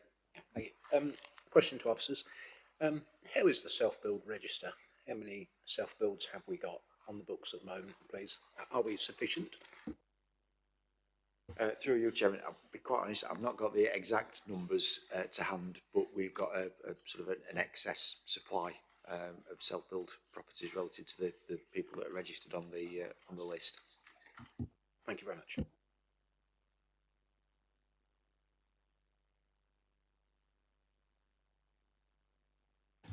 Councillor French. Yeah, thank you. David just said he doesn't know. Sorry.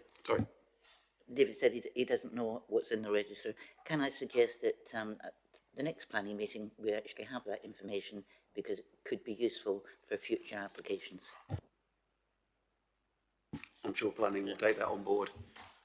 Through Chairman, we will make sure we have that, but for clarity, as Dave said, we do have above the minimum requirement necessary, but we'll get the figure, yeah.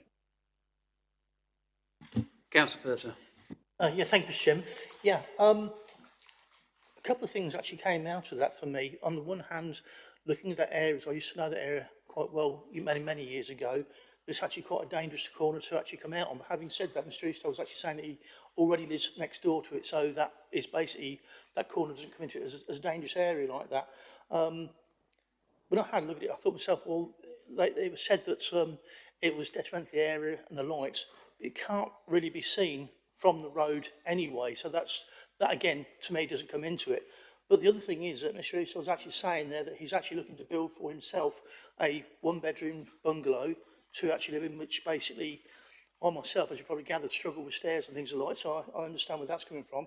But at the same time, what he's actually doing is actually freeing up the house he lives in, which is a 3 to 4 bedroom house, which is actually for a bigger family. So they're actually quite good positives on that sort of situation. Thank you.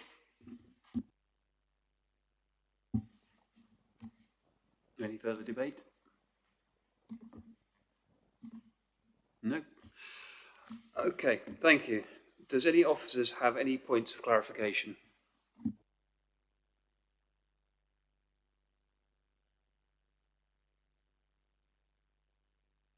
Do I have a proposer to go with officer's recommendation to refuse planning permission? No?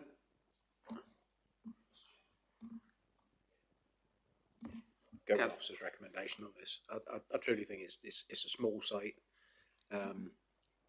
It's ruining the garden of a nice 4-bedroom house. It's not leaving much there behind. This is about land use, and truly I think officers have got this one right. So yes, I would go with officer's recommendation on this one. Do I have a seconder? No. That has failed. So can I ask for a different proposal? Councillor French. Yeah, I did say I would like this deferred to give the applicant the opportunity which we have afforded to the last application.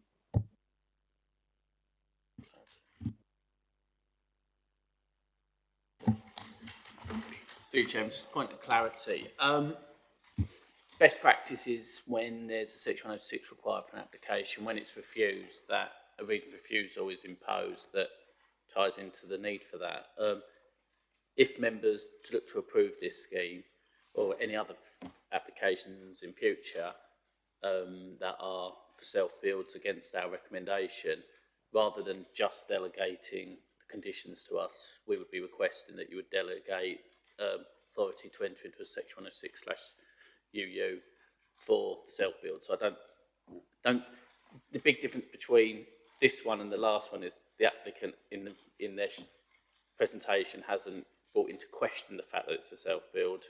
So I think if members are to go against, I think you don't need to defer it. It could just be delegated to officers to complete that agreement. Thank you, Chairman. Councillor French. Thank you. If that is the case, then I will recommend approval on the site subject to the Section 106. So we're giving you the delegated authority, which, as you're well aware, we give you an additional delegated for Section 216 and 215 on Monday. So we're giving you delegated stuff. Do I have a seconder? Councillor Purser. Okay, we will now go to the vote. If you support the new proposal, please raise your hand. 5 votes, Chairman. So, can we have your reasons for granting? Sorry. Well, reason is we want clarification on Section 106 if it's appropriate. Do you have further reasoning?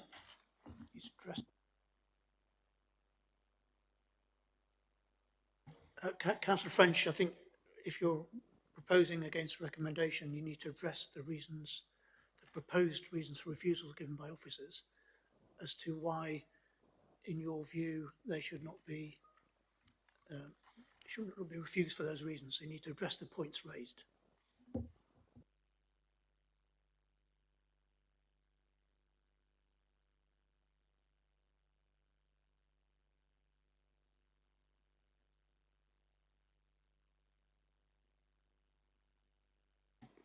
Can we move on? The application is considered unacceptable due to the cramped nature. We have previously passed in both March and I believe Wisbeach, smaller areas. So I don't believe this is a cramped. I think we had the debate on some people actually don't want to do gardening. So the property itself, it falls outside. It's got way over the minimum level of internal space. External space, so it's, I don't believe that is a cramped site. Yeah, thank you for your assistance. I'm quite happy with that reason. If you remember, some months ago, we approved a site in Charteris for a bungalow, and I believe it was half the size of this. So, you know, they can accommodate. There's reason number 2 as well, Councillor French, about the waste collection.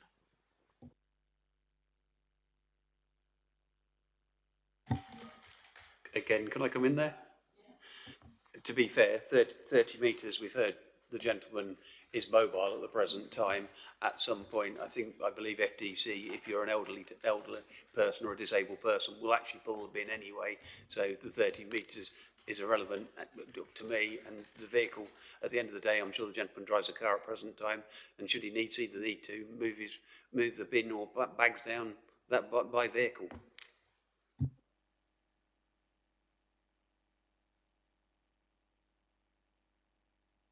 Thank you, Mr. Chairman. I mean, at the moment, I'm struggling with hip and knee problems, but it doesn't give me any problems putting the bins out. So I can't sort of say that that's material consideration, that that's a problem putting the bins out at all. I think also, as it's a single residency as well, the amount of rubbish that's actually made by one person is a lot less than a family of 4. And we're also talking about a 10-metre difference here. Depending on where he positions the bins, you know, it could be irrelevant, really, when it comes to putting the bins out. Well, I'm happy with that. Stephen? Addressed. Yeah. Right. Okay. So we will now go to the vote. To go with the new proposal. Chairman, sorry. Can you say what the new proposal is, please? To go against officer's recommendation and to pass the application. Subject to legal agreement, the 106 and the conditions as given. Okay. So, if we can all raise our hand, thank you. 5 votes, Chairman. And against? 2 votes, Chairman. Thank you. That has passed. I now hand over to Zoe Blake to present agenda item number 9, FYR 250454F. Zoe. Is this Councillor Purser? Is this the one you're stepping back from? No, it's the next one. Okay. Zoe.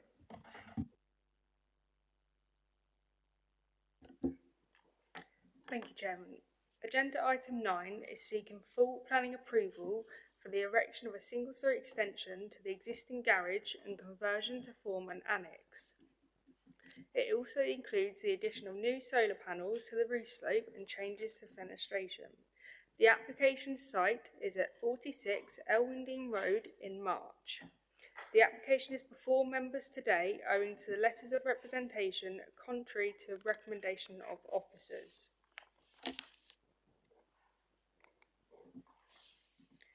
So the application site is edged in red on the location plan and aerial photo as shown. The application site is located within an established residential area of March. The existing garage is located to the rear of the property and has vehicular access. The site is located adjacent to the March Conservation Area. The site plan shows that the proposal involves a single-storey side extension to the existing detached garage to form an annex. The annex would have its own parking, garden space and access. The site plan shows the size of the annex as a whole in comparison to the surrounding and host dwelling.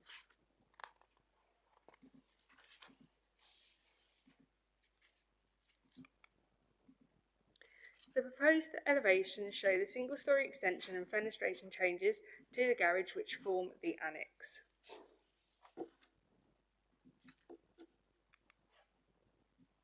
The proposed floor plans show the level of proposed annex accommodation, including 1 bedroom, a lounge, a kitchen, study and a wet room.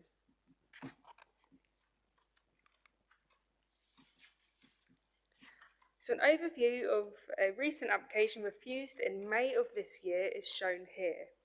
The application included a two-storey side extension rather than a single storey as proposed.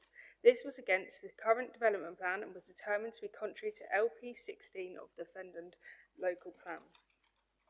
The development was refused as the annex will be an independent dwelling which cannot be ancillary to the host dwelling, therefore creating significant overdevelopment at the site. Additionally, the proposal created material overlooking and loss of privacy to neighbouring properties. So shown on screen is a comparison of the proposed site plans of the previous refused application and the current application where a similar layout is proposed.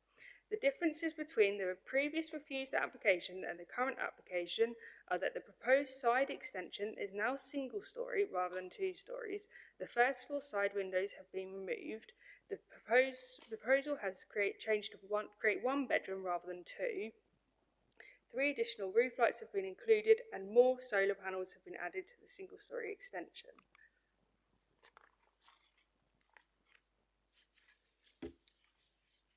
So shown on screen are some site photos. So image 1 is facing south, looking at the existing garage. So this would be where the location of the proposed extension. Image 2 is facing east, looking at relationship between the garage and the neighbour to the rear. Image 3 is facing west, looking at the garden space adjacent to the existing garage. Image 4 is facing north, looking at the relationship between the garage building and the host dwelling.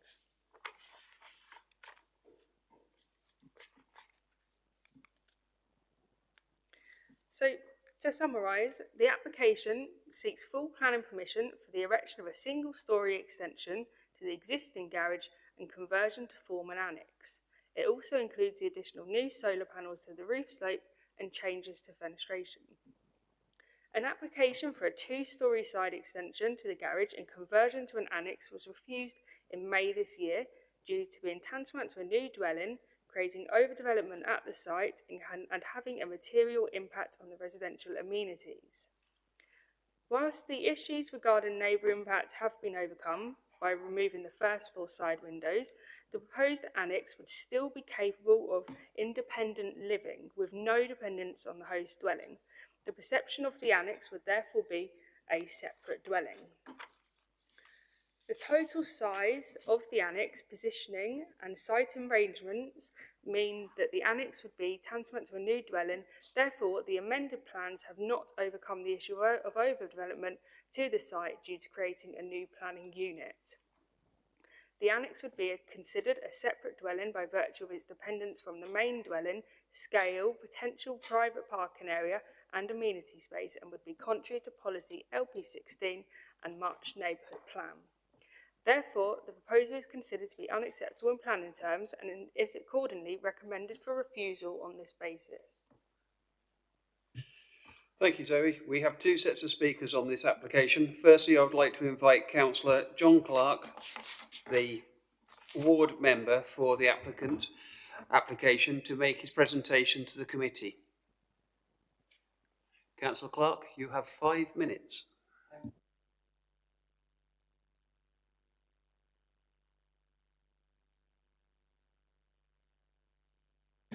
18 years ago, I became a Fenland District Councillor to represent and speak up for residents, especially residents of March, and I can't think of anything more deserving than to support this planning application after being requested to do so by Mark Hayden, who lives in my ward.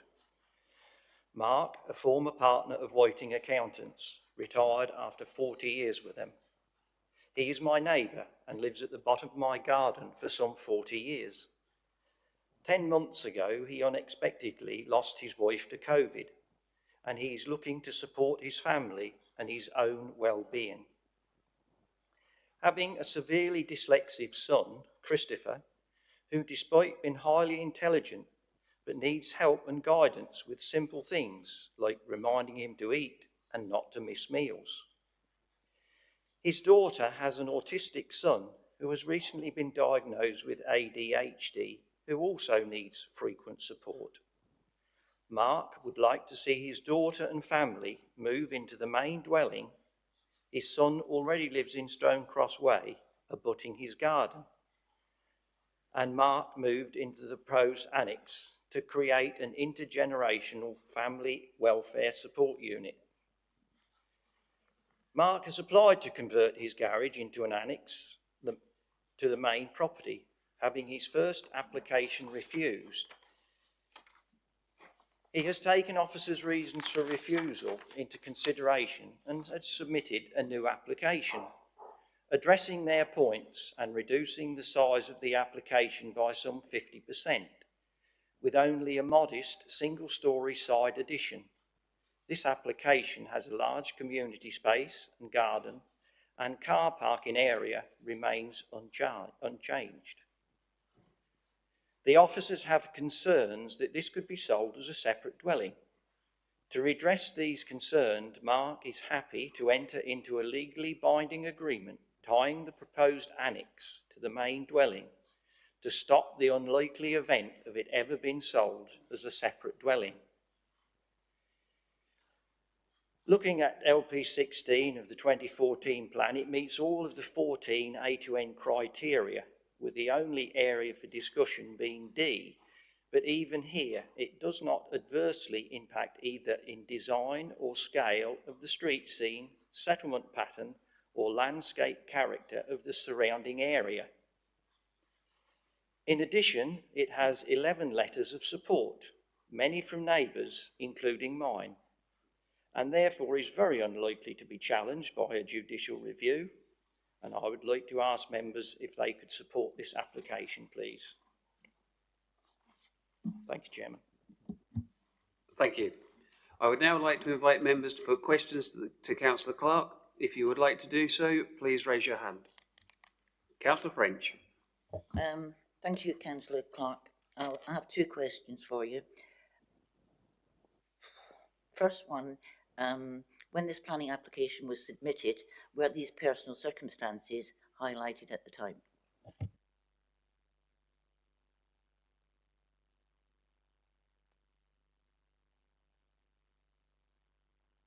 The appointed agent is shaking his head, so no. Second question, I mean, I do know this area, but I'm confused on this listed building. I'm guessing because that backs onto you, are we talking about your listed building? My listed bit extends for the whole of my garden. The ones each side of me don't. So yes, it butts to my listed building, yes. Thank you. I think we've overcome that as well. Thank you. Councillor Ruffton. Thank you, Chair. Councillor Clark, can you please tell us the visual impact of this extension, what it would have on the, in your opinion? Because I'll let you answer the question before I carry. To me, I was satisfied with the first application. I didn't feel it was overpowering for me. And I do know all the neighbours in the area. And I haven't had any negative feedback at all. I don't think it will make any difference at all to the area. So you wouldn't consider it to be like out of character with other buildings in the area? I don't think it is out of character, and the type of brick in the building it is complements all the immediately buildings close to it. Thank you. Any further questions for Councillor Clark? No? Thank you. I would now like to invite Matthew Hall, the agent, and Mark Hayden, the applicant, to make their presentation to the committee. Gentlemen, you have 5 minutes between you.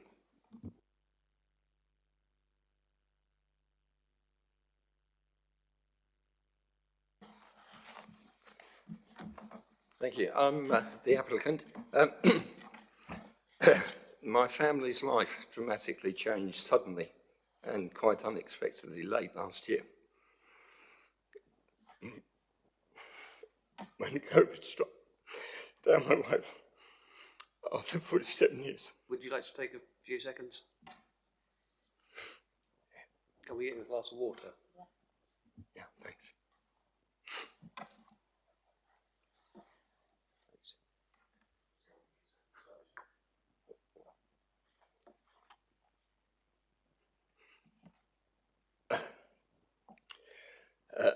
Changed suddenly and unexpectedly last year when COVID struck down my wife. After 47 years happy marriage. Mr. Chairman, can I suggest that Matthew Hall Yeah, actually that's, reads yeah, that I out? think, Can you just... thank you.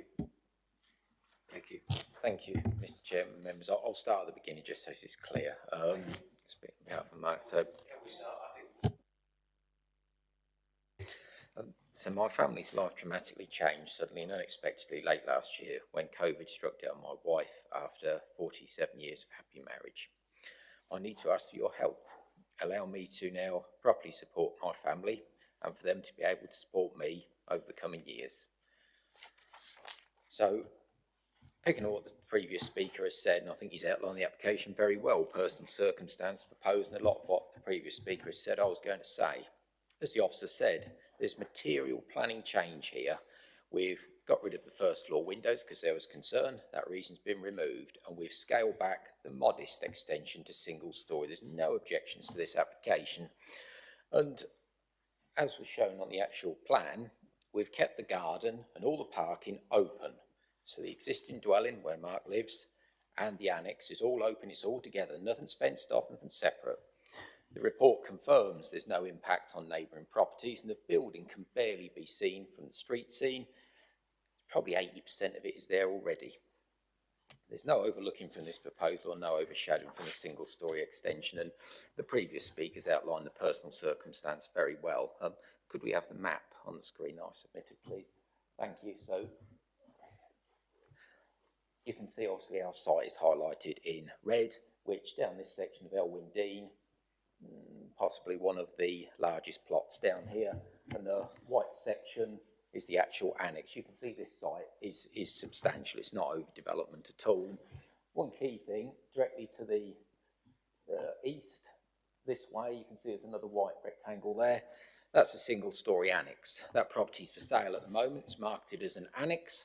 It's there. That plot is far, far smaller than this plot. So on the same side of the road is a single story annex, 2 doors up on a much smaller plot. The committee, in my opinion, have been sympathetic in the past to annex proposals. A larger annex was approved at Honeysome Road, Chatteris, which is far larger than this and in a rural location. Just last year, one was passed at Linwood Farm, March, Linwood Lane, 2-bedroom annex, far larger than this in a rural location. This site, as you can see, is clearly within the built-up form of March. Modest 1-bedroom annex, that's what we're applying for here, and it frees up where Mark lives at the moment, the existing 5-bed house where his daughter will move into. When I was preparing this speech last day or so, I kept thinking, I've seen this before recently, and just Monday we received delegated approval down at Norwood Road, March, for it was former double garage, 1.5-story annex, dining room, kitchen, bathroom, 1.5-story, metre from the boundary, roof lights. That was approved under delegated powers for an annex this week. Site was open, existing access, just like this. The proposal has always been submitted for an annex. We've never ever asked for a separate residential property, even though you can see the site is large. And as the previous speaker said, a condition can be placed on the approval if forthcoming to ensure it's not sold off separately and it's subservient to the main residence. We don't want a separate property. Thank you. Thank you, gentlemen. I would now like to invite members to put questions to Mr. Hall and Mr. Hayden. If you would like to do so, please raise your hand. Councillor Benny. Thank you, Chairman. I've only got one question, Matthew. Is this going to be supplied from the house with its utility services, or will it have its own supply, please?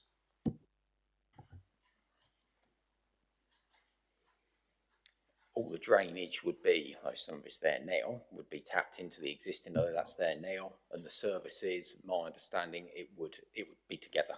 It would be together. Can I just say there is a toilet in the so the sewage, the water and there is electricity all connected to the main house at the moment. So yes. That's lovely. Thank you very much. Any further questions? No? Thank you, gentlemen.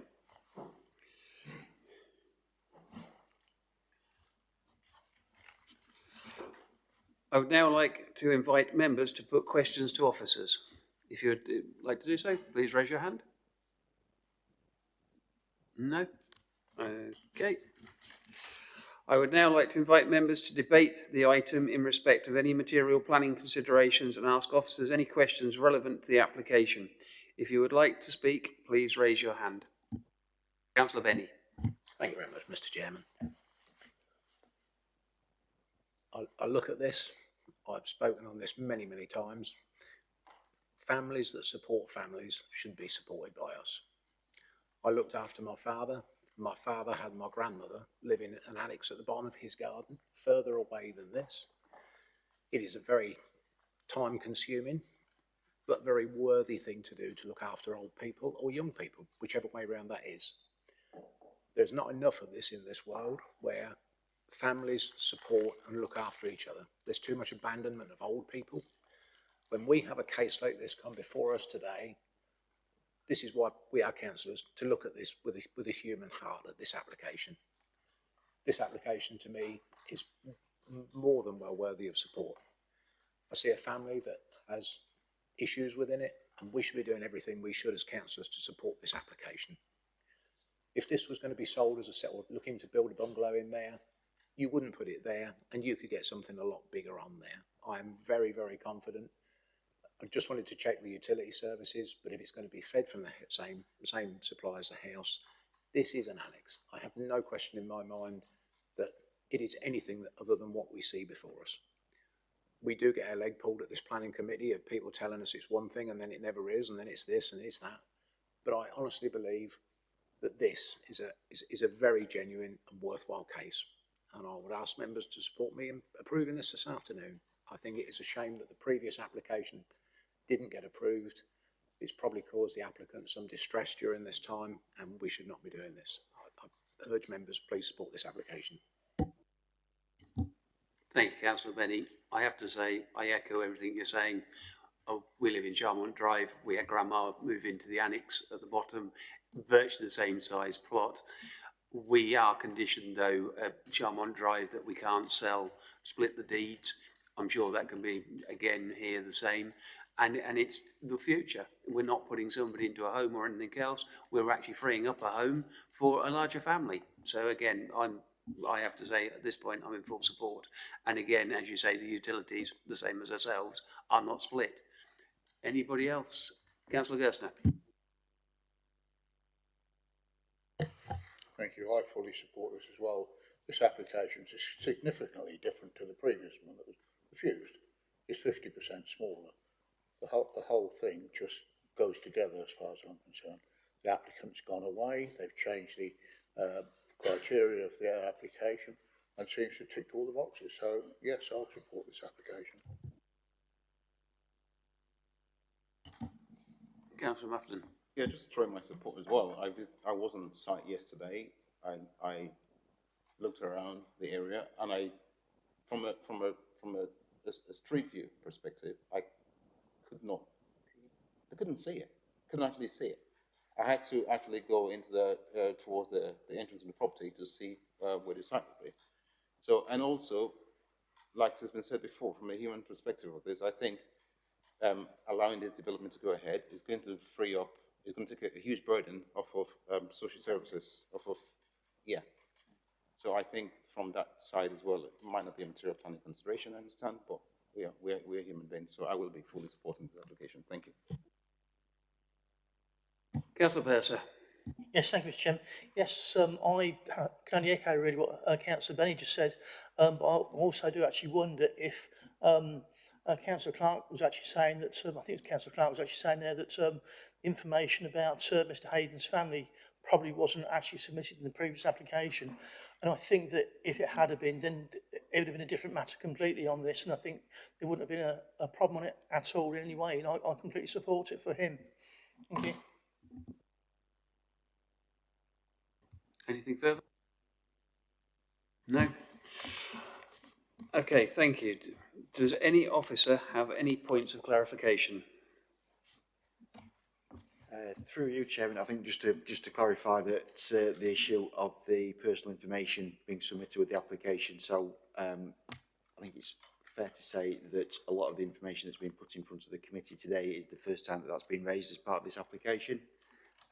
It is a little bit frustrating that we seem to be in this situation on a fairly regular basis from a number of agents where you know, we're basically having the application presented at committee rather than 8 weeks ago when it's actually submitted to us.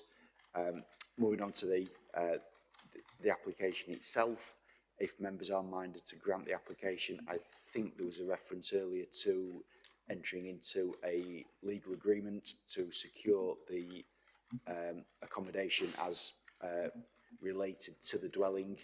So if members are making a proposal to grant the application, perhaps bear that in mind or consider whether that needs to be included within that proposal. Thank you, Chairman. Maybe something, David, that it could go back to the agents forum, that obviously we seem to be being reliant. You're saying we're getting more and more of these, maybe making them aware of personal circumstances on the application would be better than bringing it straight to committee. Through you, Chairman, I note that point, and I'm sure that is something that can be articulated to the developer forum. However, again, it's one of those situations where we shouldn't have to sort of lead a horse to water, and it should be fairly obvious to experienced agents that if an application is being refused on the basis of a lack of connectivity to a dwelling, in terms of assessing an annex accommodation, that's one of the obvious things to potentially address with that subsequent application. Through Chairman, just to build on that point that Dave just said, what I want to echo is, I say this every time, but these things are presented to us and members take it as a fait accompli, that it's all factually accurate. It's not that we're calling anyone a liar or anything, but there is part of the process of the planning application is that information should be given to the LPA so we can process it, we consider it, we can then lay it out in the report to give you fair, balanced understanding of the situation. And that's not what's happening. And this happens at least once a month. It's very frustrating for officers, and I'm sure it's frustrating for members, but we have asked this at the Developers Forum to some extent, but it's at the end of the day, it's members' gift to say, sorry, I'm not giving weight to that. We can't do any more than highlight every month that you shouldn't be giving weight to things that are being said for the first time at committee, because it's not fair on you, because, to use it, pants being pulled down, I'm not saying anyone is, but, as Councillor Benny just said, we haven't been able to stress test any of this information, so it can end up in that situation. So I just, as always, say, can members please be very conscious of that when giving weight, because all you do is support the idea that actually I'll turn up at committee and just say it. Thank you, Chairman. I think just following that up, we have a ward councillor here today, so I'm more comfortable today than probably on other occasions where we are told stuff which may be relied on. Councillor French. Yeah, I'm sure we're all happy to support this application, but if you could make that a condition that you actually get all this information so that you don't feel as if you're the wool's been pulled over your eyes. Do you mean a condition going forward on further applications? To clarify the personal circumstances. We're not saying that it's not untrue, but if that makes the officers feel a bit more comfortable. No, going forward, but not on this application. Thank you. Councillor Benny. Yeah, I see where officers come from. They've got the professional, integrity to keep up. I fully understand where officers are. But there is also an embarrassment factor that people have to come and bare their soul to this committee for an application that should have been looked at with a favourable. It is an annex. It's not a separate dwelling. It would be highlighted as such. And I think, we have it to spare an applicant having to come and bare their soul to this committee just to get something through. I don't think that's right. There are the two sides to this. I fully understand where the officers are, and I see where you're going with it, but there is also the other side of that. And I think that we should be tempering the two and balancing the two out on that. personally, I think in fairness, if it's made clear in developers, whatever, then, you know, this should not come forward and should be shown to officers way before this point, so they don't, so as you quite rightly say, they don't have to, applicants don't have to come and bare their soul. Sorry, David. Without wishing to sort of labour the point, ultimately that information could even be put in a confidential submission with the application, so there is no sort of public soul bearing as such. Okay, anything further for officers? No. Okay. Do I have a proposer to go with officers' recommendation to refuse planning? No. Okay. That has now failed. So, can I ask for a different proposal? Councillor Benny. Yeah, I'd like to propose that we go against officers' decision on this one. I think we debated this well enough. I had to explain our reasons for this. I just wish the applicant well. I hope he settles into his home nicely, providing it gets approved today. I think we've covered the reasons why. I don't think they need to be any more explained than they have been. So just that we go against officers' recommendation and approve this, Mr. Chairman. As a proposal is against officers' recommendation, you need to provide policy planning reasons for this proposal.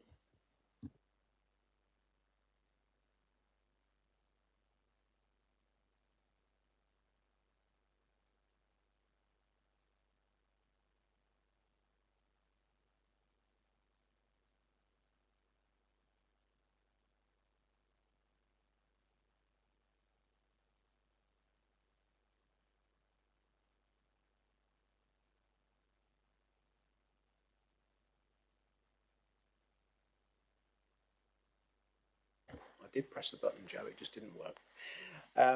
Yeah, I don't think that this is in contrary to policy LP16. I think that it is in keeping with the scale and size of an annex for the use it's intended for. I'm quite happy with the proposal going forward like this. I think it's a worthy application. So,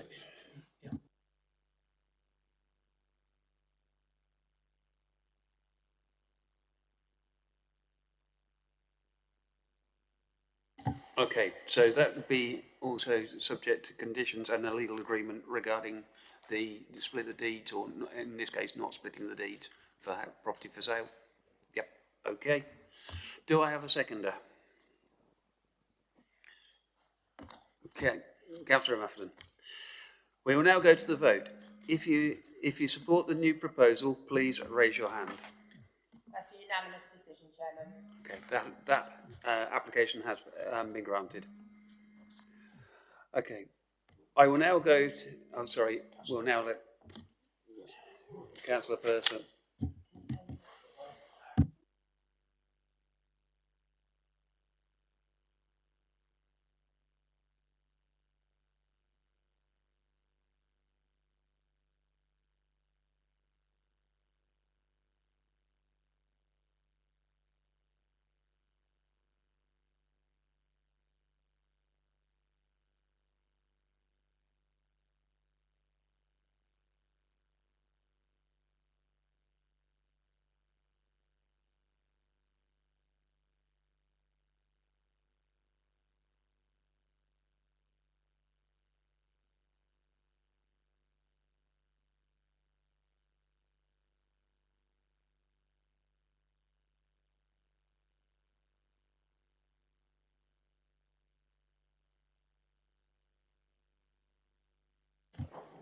Okay, so I will now hand over to Zoe Blake to present agenda item number 10, FYR 250499F. Zoe. Thank you, Chairman.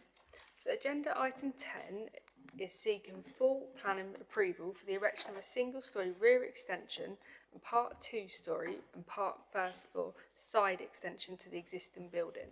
The application site is at Bramble Walk in March. The application is before members today owing to the letters of representation contrary to the recommendation of officers.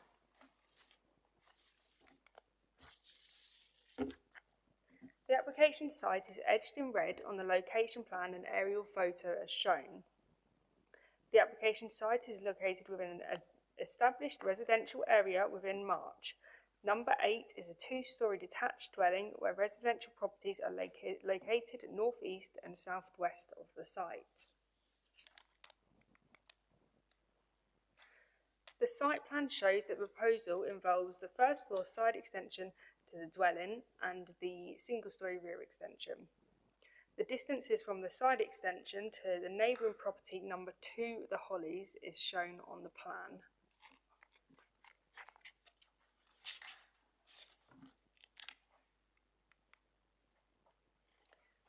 The proposed elevations show the extensions mixed in single-storey and 2-storey levels.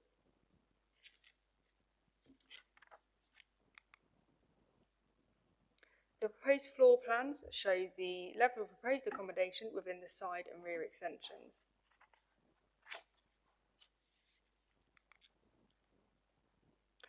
So an overview of a recent application refused in May of this year is shown here.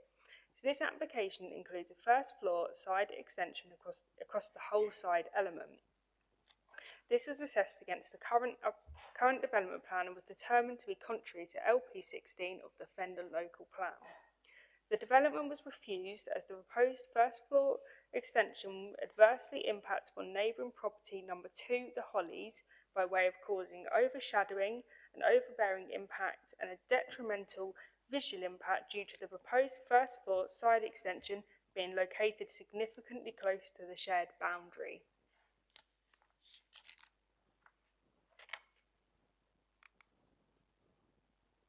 So shown on screen is a comparison of the proposed side elevation and the first floor plan of the previous refused application and the current application. So the differences between the previous refused application and the current application is that the current application has slightly reduced the size of the first floor element by setting part of the first floor extension in by some 1.1 metres as shown on the elevation and first floor plan.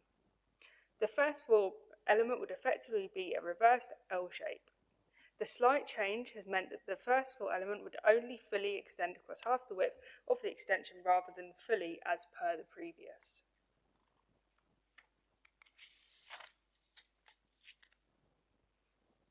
So shown on the screen are some photos. So image 1 is facing southeast, looking at the front elevation of the site dwelling with the neighbouring properties to the side.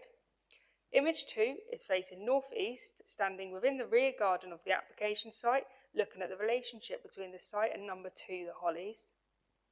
Image 3 is facing northwest, looking at where the positioning of the side extension will be.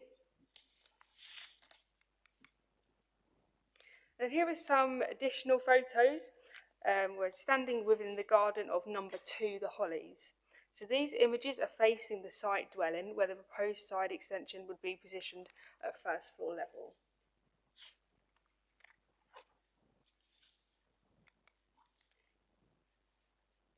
So to summarise, the application seeks full planning permission to erect a single-storey rear extension and part 2-storey and part first floor side extension to the existing building. The single-storey rear extension is considered acceptable. However, there are concerns regarding the side extensions and the impact to number 2, the Hollies. An application for a first floor extension to the side and single-storey rear extension to the existing dwelling was refused permission in May this year due to adversely impacting upon neighbouring property number 2, the Hollies, by way of causing overshadowing, an overbearing impact and creating a detrimental visual impact due to the proposed first floor side extension being located significantly close to the shared boundary. The difference between the previous refused application and the current application is there is a slight reduction in the size of the first floor element. However, the proposal will still adversely impact upon neighbouring property number 2, the Hollies, by way of causing overshadowing and overbearing impact. Additionally, this will create a detrimental visual impact due to the proposed side extension being located significantly close to the shared boundary. The previous reason for the refusal has not been overcome by the slight change in scale of the proposed extension at first floor level. The proposal will still involve considerable first floor development so close to the boundary which would adversely impact upon the amenities of this neighbour and therefore conflicts with policy LP16 and the March Neighbourhood Plan. Therefore, the proposal is considered to be unacceptable in planning terms and is accordingly recommended for refusal on this basis. Thank you, Zoe. We have one speaker on this application, and I would like to invite Matthew Hall, the agent, to make his presentation to committee. You have 5 minutes, sir. Thank you, Mr. Chairman, members. So the applicant moved into this property in 2020 with her parents, who've lived in the property since 2011, and she's since purchased the property off her parents, moved in to support her parents who are elderly. So as the officer said, we have made changes since the previous application was refused by reducing the first floor element. So that's, in our opinion, a material planning change.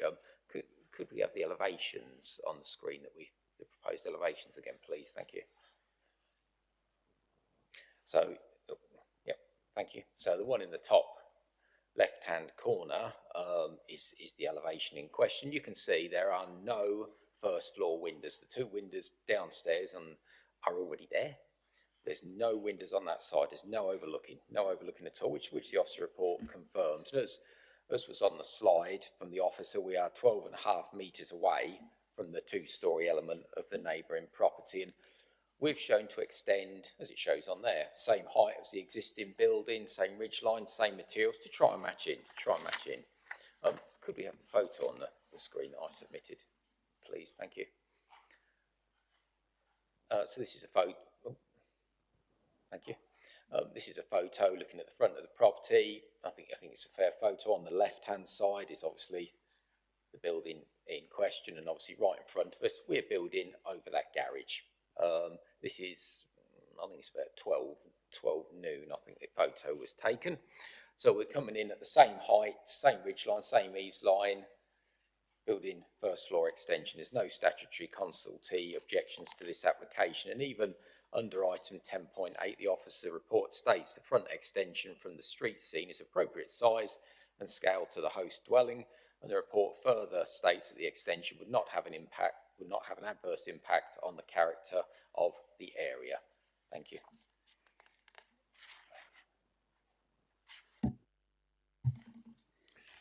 Thank you. That was short and sweet. I would like to now invite members to put questions to Mr. Hall. If you would like to ask a question, please raise your hand. Mr. Mafferdon. Thank you, Chairman. Mr. Hall, during the officer's report, number 2, the Hollies was mentioned a lot. Have you received any objections from that property? There's an objection. The people did object to the application, but the applicant has emailed me to state that her dad, who lives at this property, prior to submitting this application, did go round there. I've got her email here. Did go round there and discuss it, and they said they didn't have any objection, but they did object during the application, which is just that single. It's the house in question. Yes, number 2. It's just that objection there. Yes. Yeah. Could we just go back to the slides of the proposed building, please? Right, okay, top right-hand corner, the elevation. What is it? Is they extractor fans that are on the side there? Top right-hand?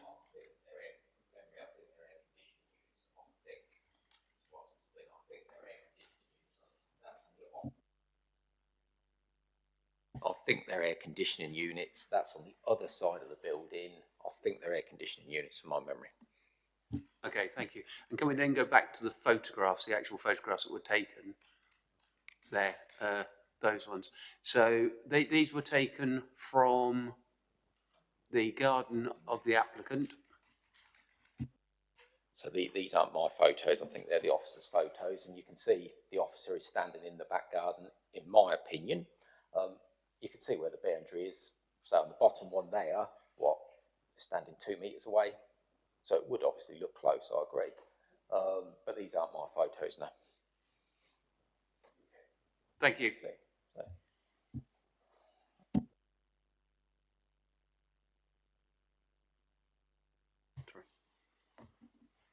Okay, thank you. Thank you. I'd now like to invite members to put questions to officers.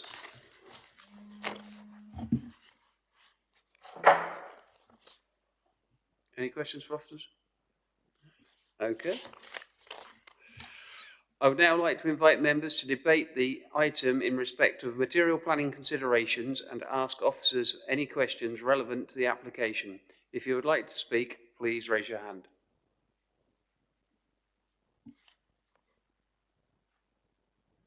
Silence.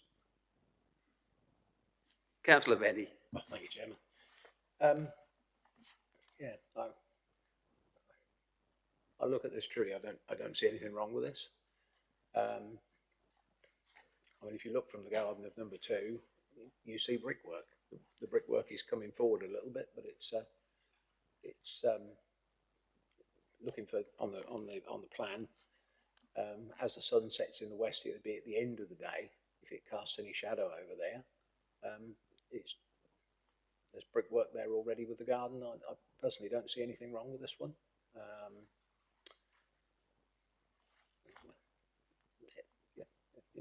Everything you build has a detrimental effect to somebody somewhere, but it also has a positive effect to somebody else. Let's see what other members say. Councillor French. Thank you. Yeah, I mean, it's only one reason for refusal, and I agree with Councillor Benny, and it's interpretation, isn't it? Councillor Mufflin.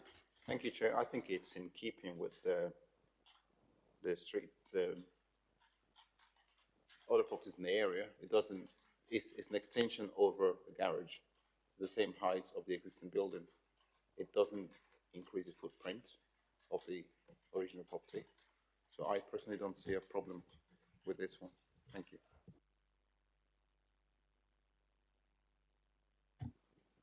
Any further debate? Councillor Gerstner. Thank you. No, to me it seems okay. My only small worry, of course, if they are air conditioning units, that you know, some sympathy must be placed where they, you know, the air conditioning units make noise. You know, I believe from what the agent said that they're the other side. They're not actually on this side. Okay. I got confused as well. Yeah, I got confused there as well. So sorry, I'll regret that. Thank you. Anything further? No? Okay. Does any officers have any points of clarification? No. Nope. Okay. Do I have a proposer to go with officer's recommendation to refuse planning permission? No, that has now failed. Can I ask for a different proposal? Councillor Benny. Thank you, Chairman. I'd like to propose that we go against officer's recommendation and approve this. Personally, I don't think the impact will be very little impact to the neighbouring building. We're still going to be looking at brickwork. I think it's in keeping with what is there, and I don't think it's contrary to policy LP 16 of the Fenland local plan. Anybody got anything further to add? Okay, right, no problem. Do I have a seconder for a proposal? Councillor Mapperton. Okay. We will now... Conditions? Two officers, yep. Okay. We will now go to the vote. If you support the new proposal, please raise your hand.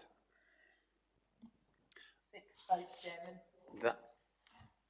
That proposal has now passed and been granted.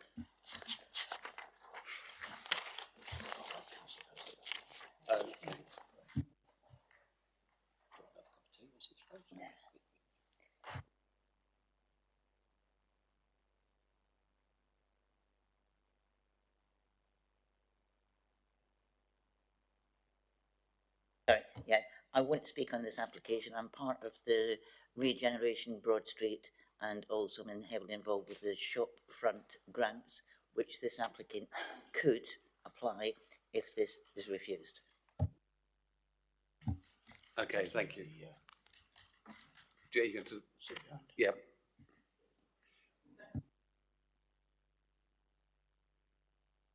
Okay, I will now hand over to Kimberly Crowe and to present agenda item number 11, FYR 250458A. Thank you, Chair. So agenda item 11 is a retrospective advertisement consent for the display of one eternally illuminated fascia sign at 18 Broad Street in March. So the application site is outlined in red on both the location plan and the aerial photograph. The site is also situated within March Conservation Area. So the elevations are shown on screen, and as detailed within section 9 of the committee report, it's only the fascia sign that requires advertisement consent. So there's some site photographs shown on the screen. Officers consider that the fascia sign appears dominant upon the principal elevation of the building, concealing existing ionic columns that form the termination of the pilasters and keystones to the centre of the window arches, which are considered to be important architectural features. And then if I show you the photos on this screen, this slide shows the previous NatWest signage, which did not conceal those architectural features previously mentioned. So to summarise, the illuminated fascia sign appears dominant and conceals important architectural features on the principal elevation. The scale and size of the fascia sign in combination with other advertisements upon the principal elevation results in a cluttered frontage which fails to make a positive contribution, adversely impacting upon the street scene and character of the area, and fails to protect and enhance heritage assets. The proposed advertisement is therefore considered contrary to paragraph 141 of the MPPF and policies LP16 and LP18 of the local plan, and is therefore recommended for refusal. Thank you, Kimberly. We have no speakers on this application, so I would like to invite members to put questions to officers. Councillor Gerstner. Thank you. Can you go back to the drawing which showed the adjacent building dominoes, please?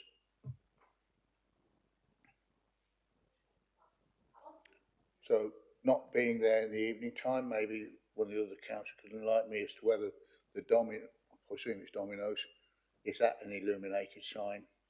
No, it's not. It's not. Okay, that's what we need. Sorry? It's got light over the top. It's white, isn't it? It's externally illuminated, not internally illuminated. Yeah, so it's still illuminated. Oh, it's illuminated, I think the question was, is it illuminated? Yes. Yeah, whether it's external or internal. Yeah. So on this application, it says an internal illuminated sign, but the sign is on the outside. So we were talking about the illuminate. This sign is on the outside of the building, is it not? I think the clarification is that is the light is on the outside of the actual name, whereas it's backlit. The one that's internally lit and externally lit, but it's backlit. I think is the way we would be described. Yeah. Yeah, through you, Chairman. So essentially, the domino sign there, you can actually see the light above it, which externally illuminates the sign. The sign that's proposed here basically has the lighting kind of inbuilt within the sign.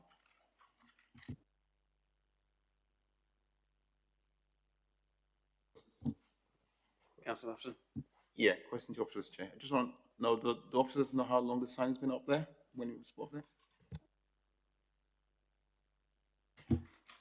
Through you, Chairman, I think it's somewhere in the region of sort of between 6 and 12 months.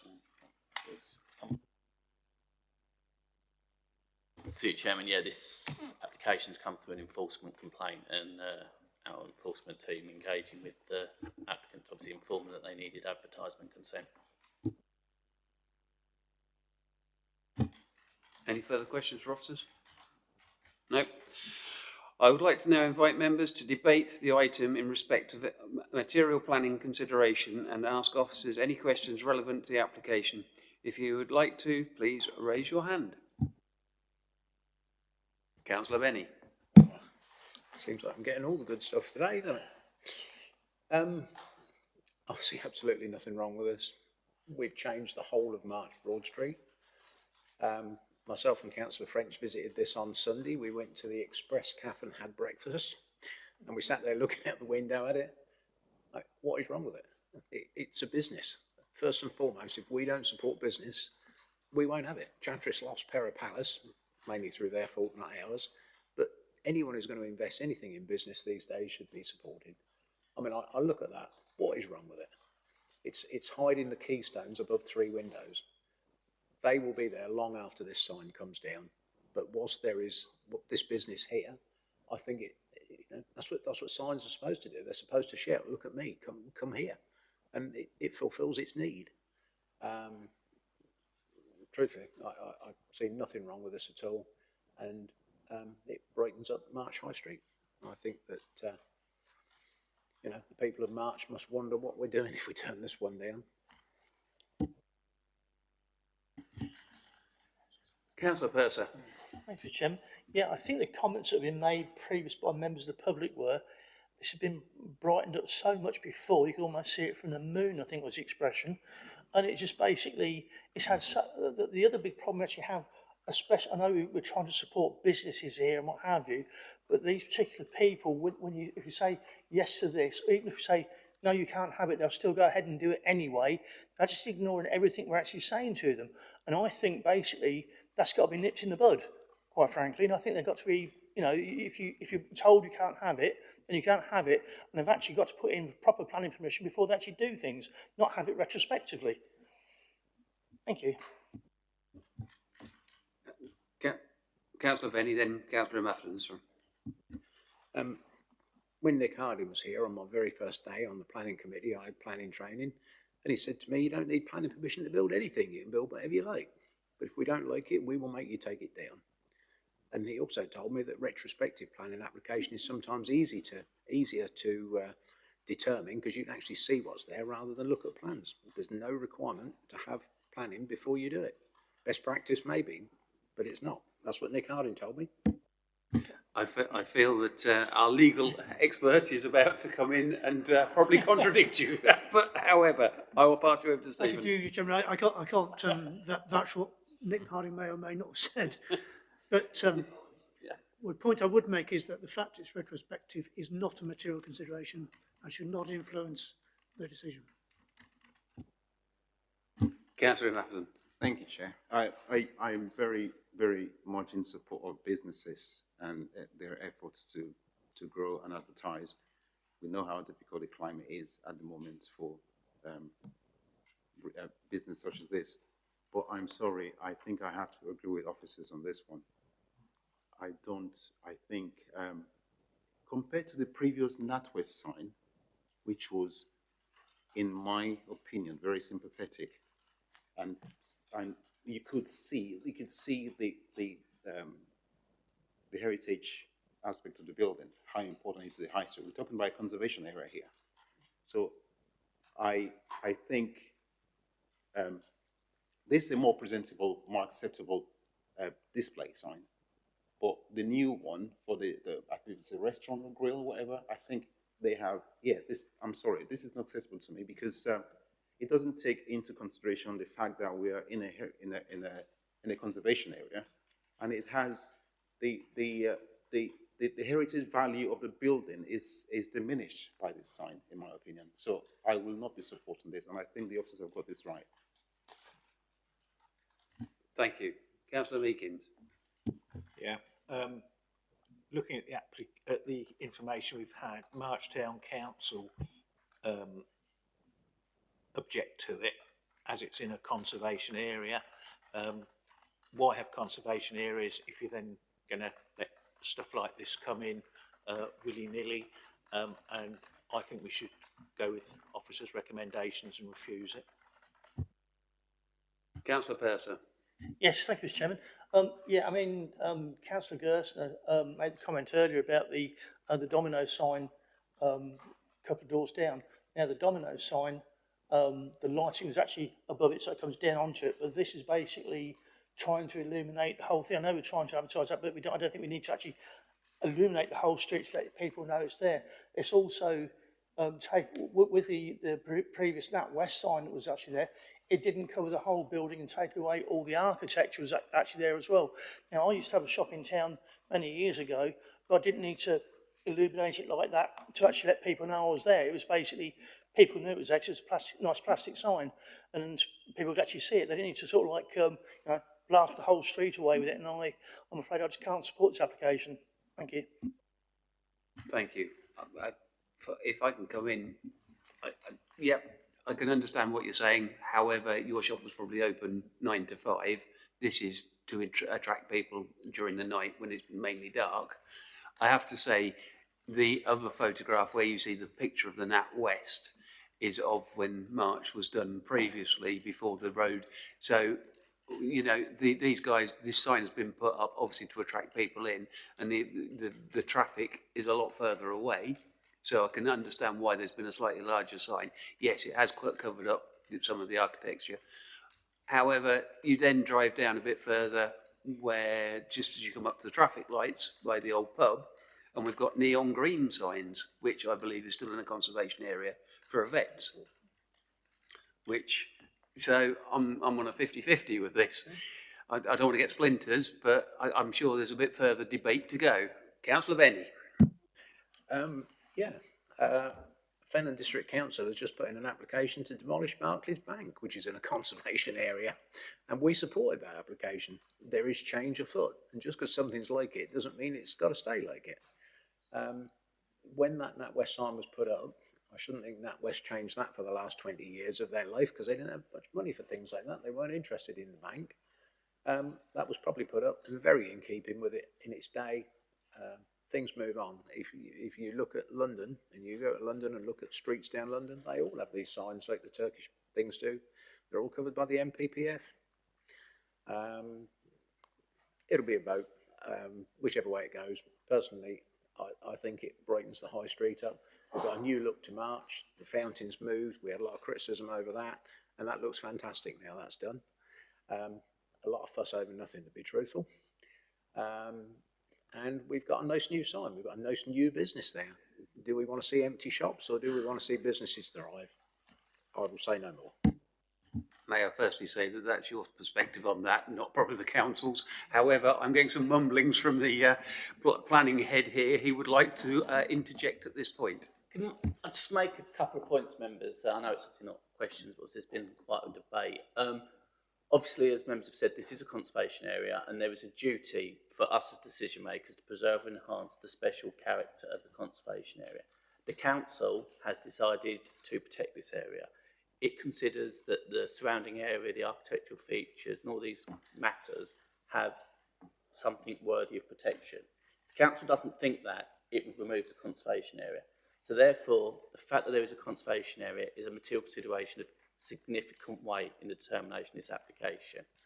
I think members need to, when coming to a decision on this, weigh the difference between the fact that we're discussing this sign or a sign. There is no objection to the principle of a sign on this building. There is no objection to the principle of this building, this business trying to attract customers. The question is about, is this sign acceptable? And a lot of the debate that I'm hearing from members seems to be more about the principle of a sign and the need to attract customers rather than the sign that's before us. And they are two different matters. This is a commercial area. There was a previous sign, and you know, I don't think there's any objection in principle from the authority or from anyone really for a principle of a sign on this thing. It's about, does this sign fit into the character of the area? I would just say that, you know, generally, internally illuminated signs are not acceptable in conservation areas. That is just sort of a standard practice because the level of illumination, the materials, what they attract, the way they appear, doesn't generally fit in with the traditional character and setting of a conservation area. You often see very bespoke specialist signs on these buildings, even when it's, you know, national companies like McDonald's, which are all famous to seeing their plastic golden arches, and I can say that as a former employee without trying to be negative, but you see them with bespoke wood signs with lights being illuminated onto them rather than internally. And, you know, I think as a conservation we have to give that special character and appearance of this area significant weight when we look at developments. It is what we're required to do, and I just think, you know, there are architectural features of this building which are being hidden. I agree with, I think, Councillor Ben's point that they will, in theory, still be there, but they're not there now for the benefit of the public as they're engaging on an area that we've invested significant money to improve, you know, and now little things like this will erode the special character and feature. I do think members really need to be conscious of this when looking at this application about, is this sign acceptable, not is a sign acceptable. It's just different conversations, and take into account that this is an area that the council has decided to protect. Not the LPA, not certain individuals, the council has decided to protect. Thank you, Chairman. Can I ask a question? No. We have one big sign and little signs. Sorry, okay. We are focusing in on the big sign, which is covering up architectural history. If that was put above that white strip, would that then have been acceptable? Chairman, you've heard me in the last 18 months, so I never like to guesstimate and talk about other applications. I think a smaller sign would be more acceptable. I think generally, though, it's likely we'd still have concerns with it's been a long afternoon, internally illuminated sign. As I said, they're not something you'd normally look to see in a conservation. As the officer's report explains, a number of the signs, though, on this building benefit from in consent, where they don't need to come to us to get permission, and it's those signs on top of this sign as well that exacerbates the harm to the character conservation area. Just the proliferation of advertisements on this one single elevation that the council has, or the LPA has, concerns with. Thank you. Okay, let me digest that for a moment. I will go to Councillor Benny.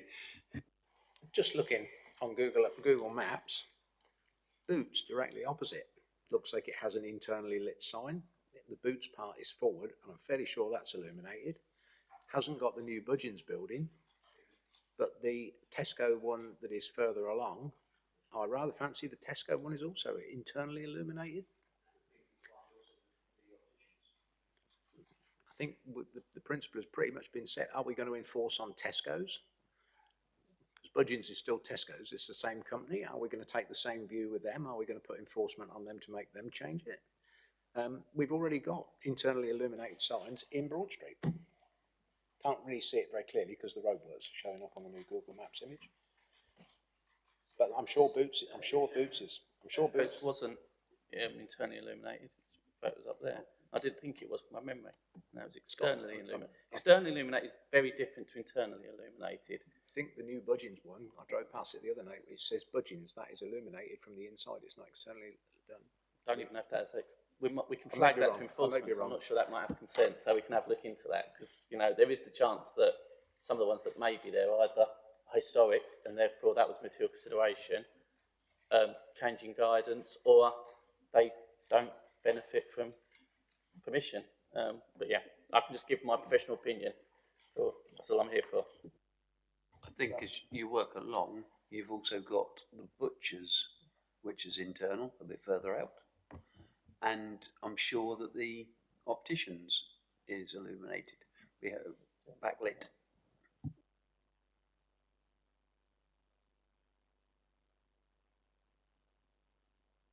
To sort of come back on that point, certainly my knowledge of the signage in March Town Centre is that the majority are externally illuminated. If there are internally illuminated ones, whether they are actually lawful or not is a moot point. I think the committee perhaps needs to focus its discussion or debate on this particular building. Ultimately, none of those other buildings have got the level of signage that we've got here in combination with the architectural features that we've got here. This is very much a bespoke building, very much a sort of a one-off case almost. I mean, just comparing it to the Domino's building next door, this is clearly a far grander building with far grander architectural features to it, and that needs to be borne in mind when actually deciding this application. And I think that's perhaps what members need to focus their discussions on. Thank you, David. Councillor Ursa, then Councillor Meekins. as Councillor Bentley said, this street scene has completely changed. March High Street, you know, it's all been modernised now, and I think we should be helping the applicant here. So if the internally lit, backlit signage is not acceptable, to try and help the applicant, would an externally lit sign similar to that at Domino's, would that be acceptable? Through you, Chairman, again, I think we're getting into the realms of designing an alternate signage scheme at committee rather than focusing on determining the application that's in front of us with respect. Okay. Councillor Meekins. Yeah, thanks. The officers actually have covered the points I was going to raise, so no question. Councillor Mafferton. Thank you, Chairman. Yes, the officers have covered what I was going to say, but I just want to reiterate it as well. What we're focusing, what we're talking about here is not just whether the sign is internally limited or not. We're talking about the fact that it actually covers the architectural, historic features of the building. The size of the sign is massive compared to what was there before. And if I have had restaurants, I've had businesses, I understand the importance of attracting people, attracting passing trade, and making your site presentable. But if you're in a conservation area, you have to respect the fact that you are in a conservation area. You can't just put what you want there because everybody else has a business, and other businesses will have complied with the rules. And even if some haven't, doesn't mean that we'll let this go because other people have had illuminated signs. It's a matter of, we're talking about enforcement here. It's possible someone's flagged this up and the others have not been flagged up yet. And also, like the officer mentioned, this is a much grander building. I personally will, I think it will be a failure on our part if we let this go and if we do not enforce this. Yes, the high street has been modernized, but then again, we're in a conservation area. That we have conservation areas for a reason. And as a portfolio holder for heritage as well, it won't sit well with me to let this go through. So I think the officers have this right. Thank you. Thank you. Any further debate? No? Okay. So, do any officers have any points for clarification? Nope. Okay. Do I have a proposer to go with officer's recommendation to refuse planning permission? Councillor Purser? Do I have a seconder? Councillor Mafferton? We will now go to the vote. If you support the proposal to go with officer's recommendation, please raise your hand. 4 votes, Chairman. If you're against the proposal with officer's recommendation, please raise your hand. 2 votes, Chairman.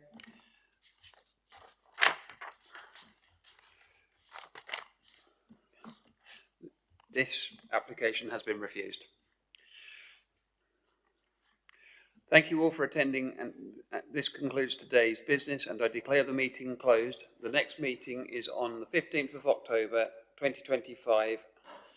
Time now is 4:05.